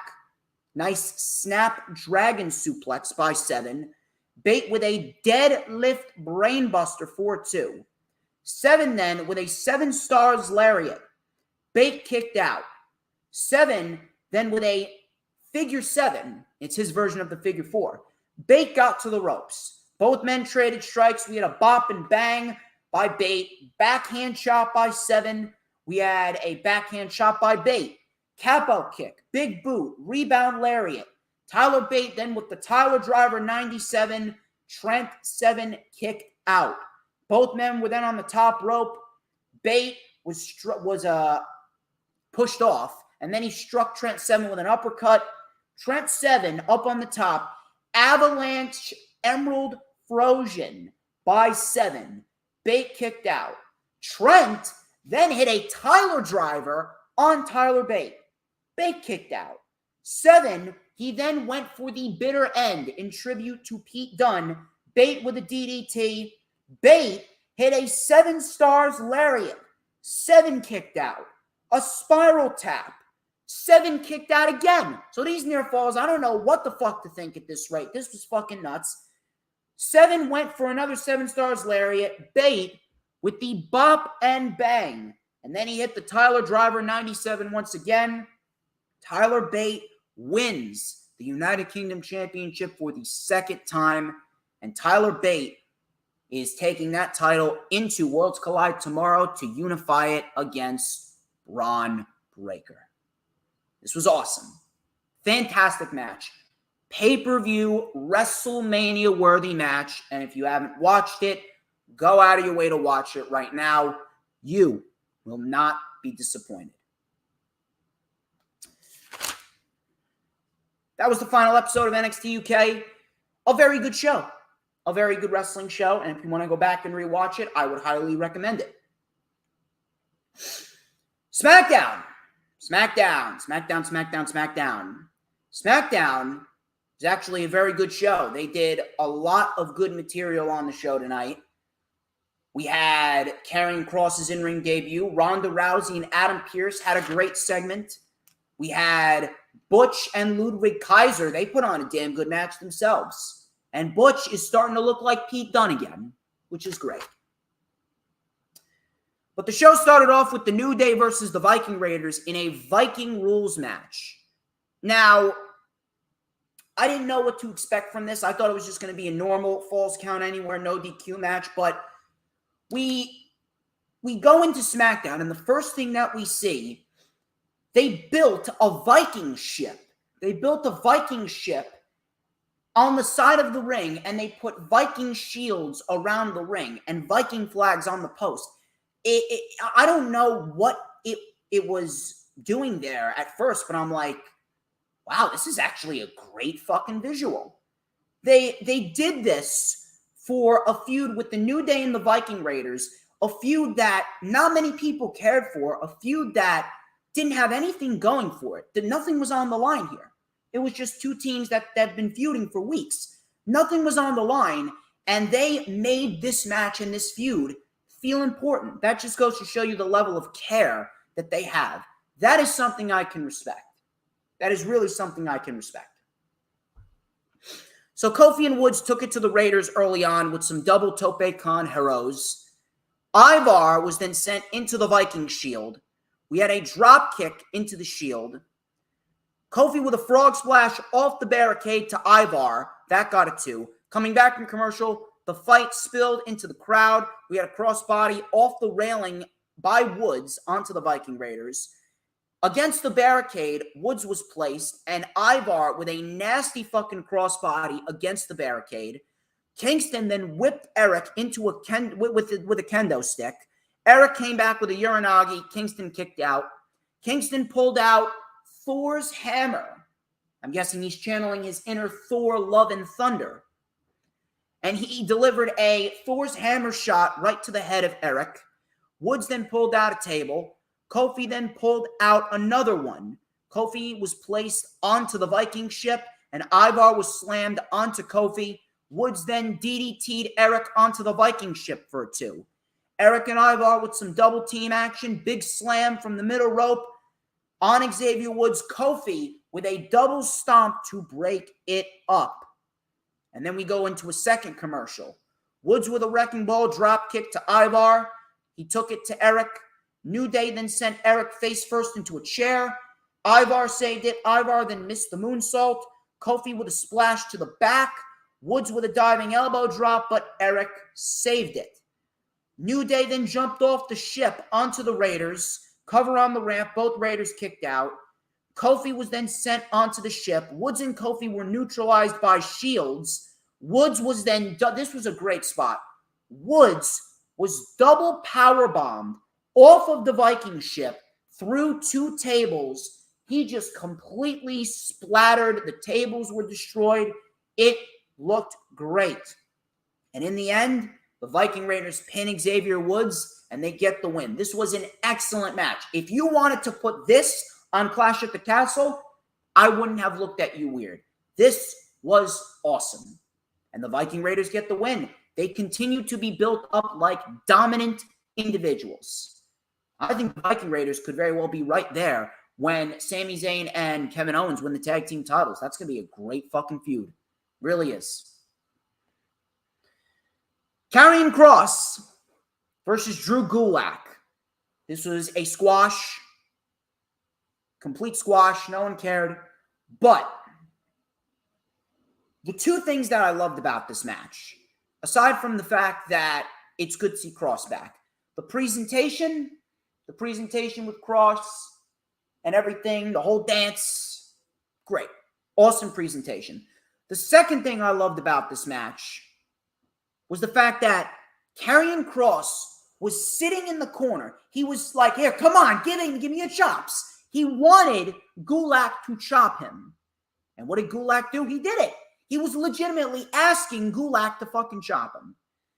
And then afterwards, after he locked in the cross jacket, he then crucified Drew Gulak on the ropes, which looked fucking great. The presentation and the crucifixion on the ropes, fucking awesome. Great shit right there by Karrion Kross. Ronda Rousey. Ronda Rousey came out for her final judgment. This was probably the best Ronda Rousey presentation we've ever seen. She had an official statement from WWE headquarters. She wanted Adam Pearce to read it out loud.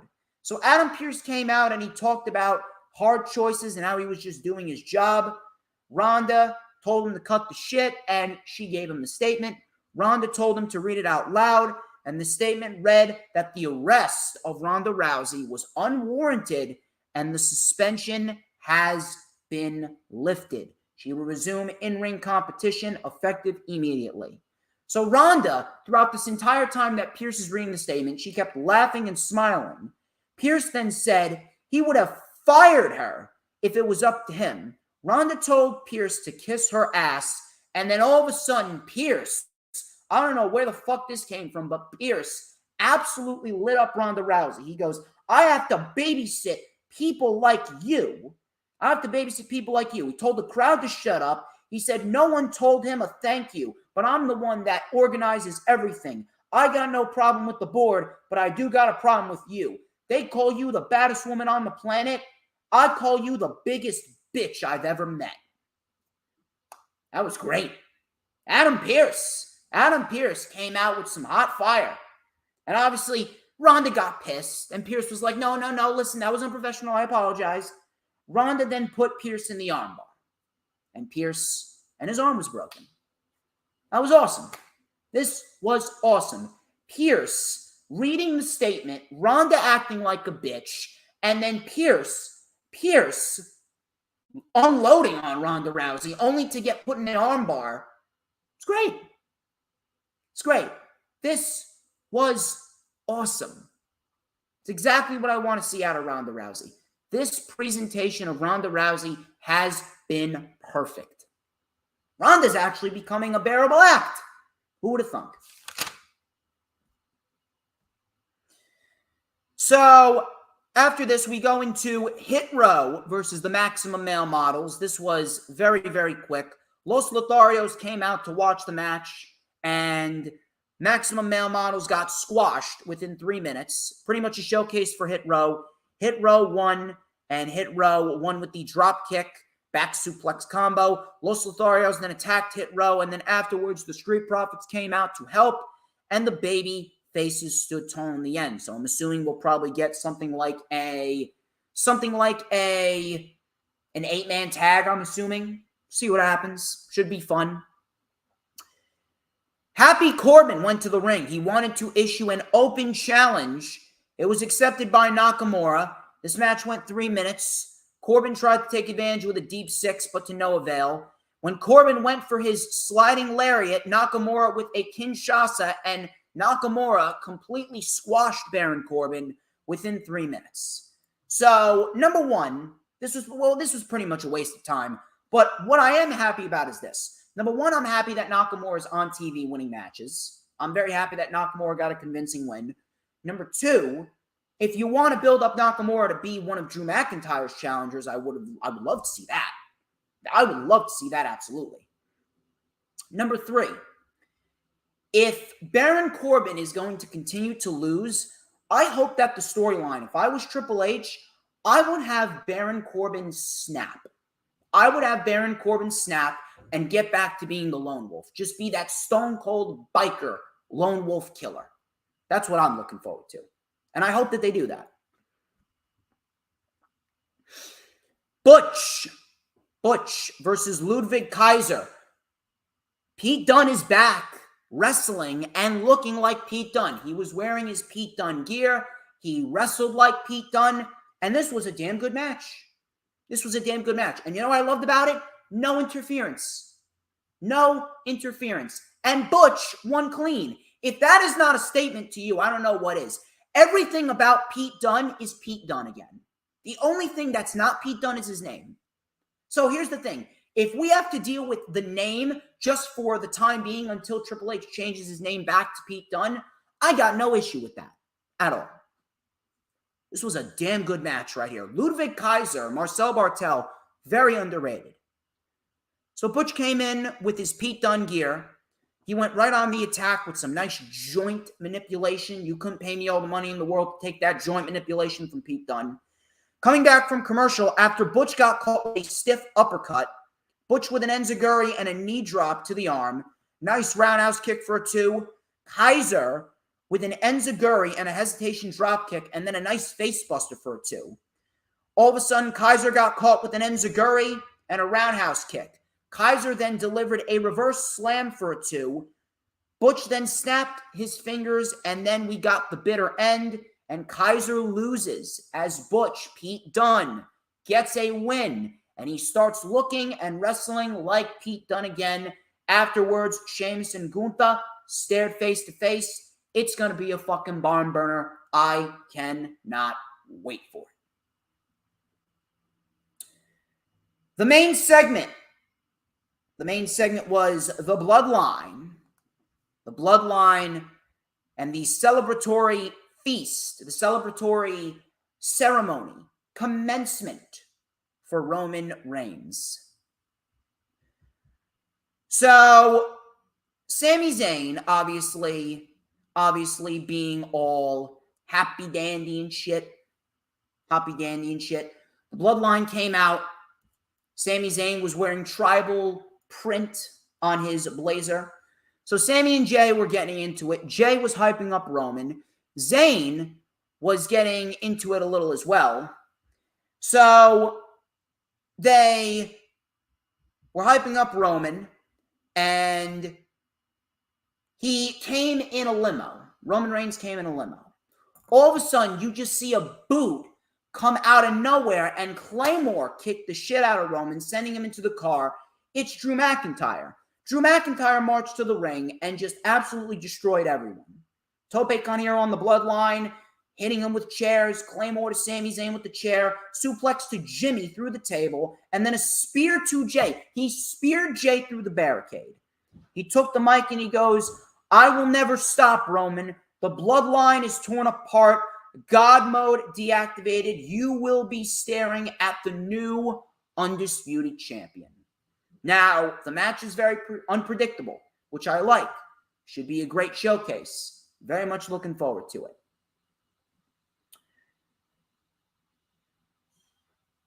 AEW Rampage.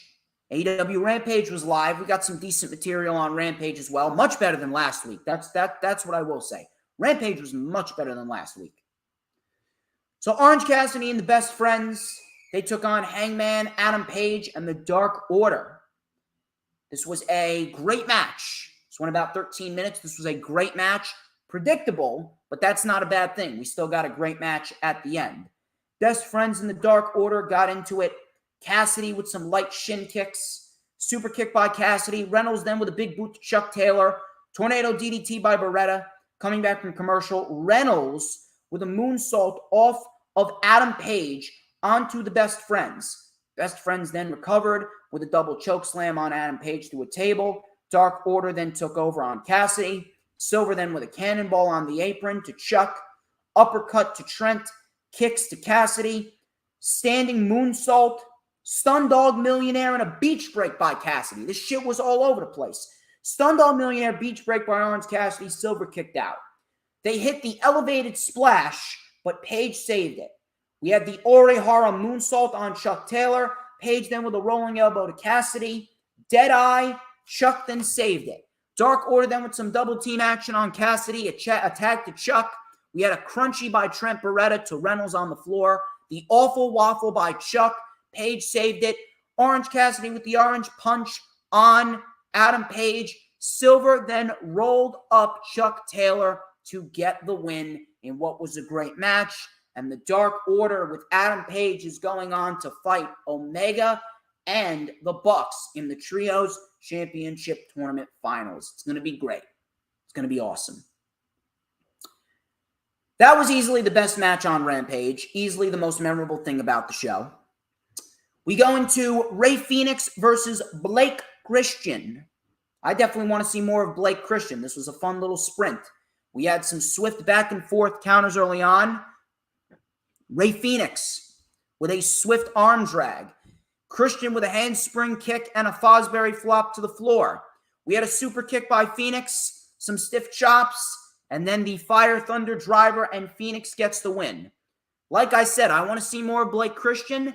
And after All Out, give me Rey Fenix versus Wardlow for the TNT Championship. That's what I want.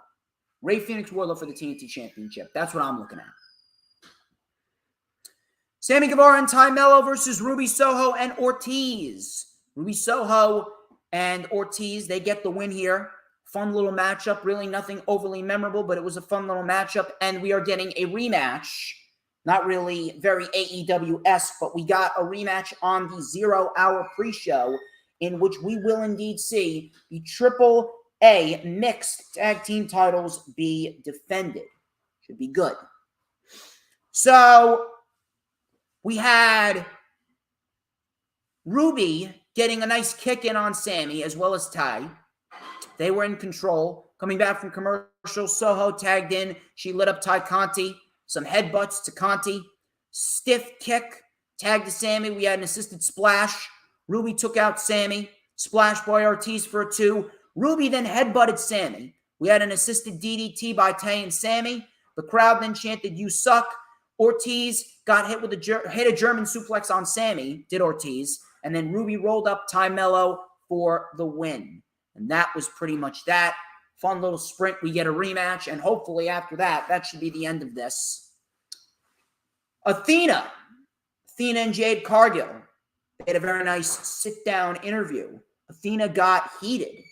She got heated, and she said that she will beat Jade Cargill for every woman that she's ever disrespected and every woman that has had to put up with that bitch. So obviously Athena is looking as motivated as ever. Should be good. FTR and Wardlow. FTR and Wardlow, they came out to address the crowd. They addressed their match on Sunday. Dax talked about how he felt no one really loved him. And then 2022 happened, and there was nothing but love, but not with everyone. He talked about how this match means a lot to him before Jay Lethal and the Motor City Machine Guns came out. So Alex Shelley told the crowd to shut up, and he said that they have the respect of the locker room. Every single time they walk into a locker room, everyone stands up.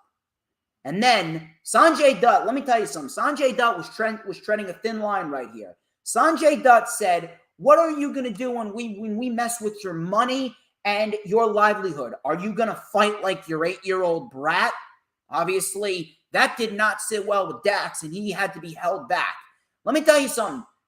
Sanjay Dutt, you don't fucking talk about Dax Hardwood's daughter.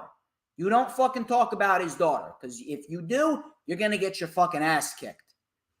I think this is going to be a sleeper match right here. Do not sleep on this match. Do not sleep on this match. It is going to be a great fucking match. Believe me. So, main event was QT Marshall versus Ricky Starks. Starks actually locked the factory in their locker room. The brawl started out in the back pretty quickly. It made its way into the crowd. Obviously, the crowd was hyped up. Ricky Starks with a superplex on QT. QT then with a springboard enziguri. Starks then came back with a belly-to-belly suplex. A DDT by Starks for a 2. The factory then came out. QT had brass knuckles. He missed. QT was clotheslined over the top by Starks. Cole Carter and Nick Camarado were taken out. All of a sudden, Ricky Starks went for the spear. QT caught Ricky Starks in a beautiful diamond cutter. And then Starks was able to kick out. Starks then with the spear. And then he hit the Rochambeau for the win. And that was pretty much it. One thing I will say, QT is very underrated. QT is very underappreciated.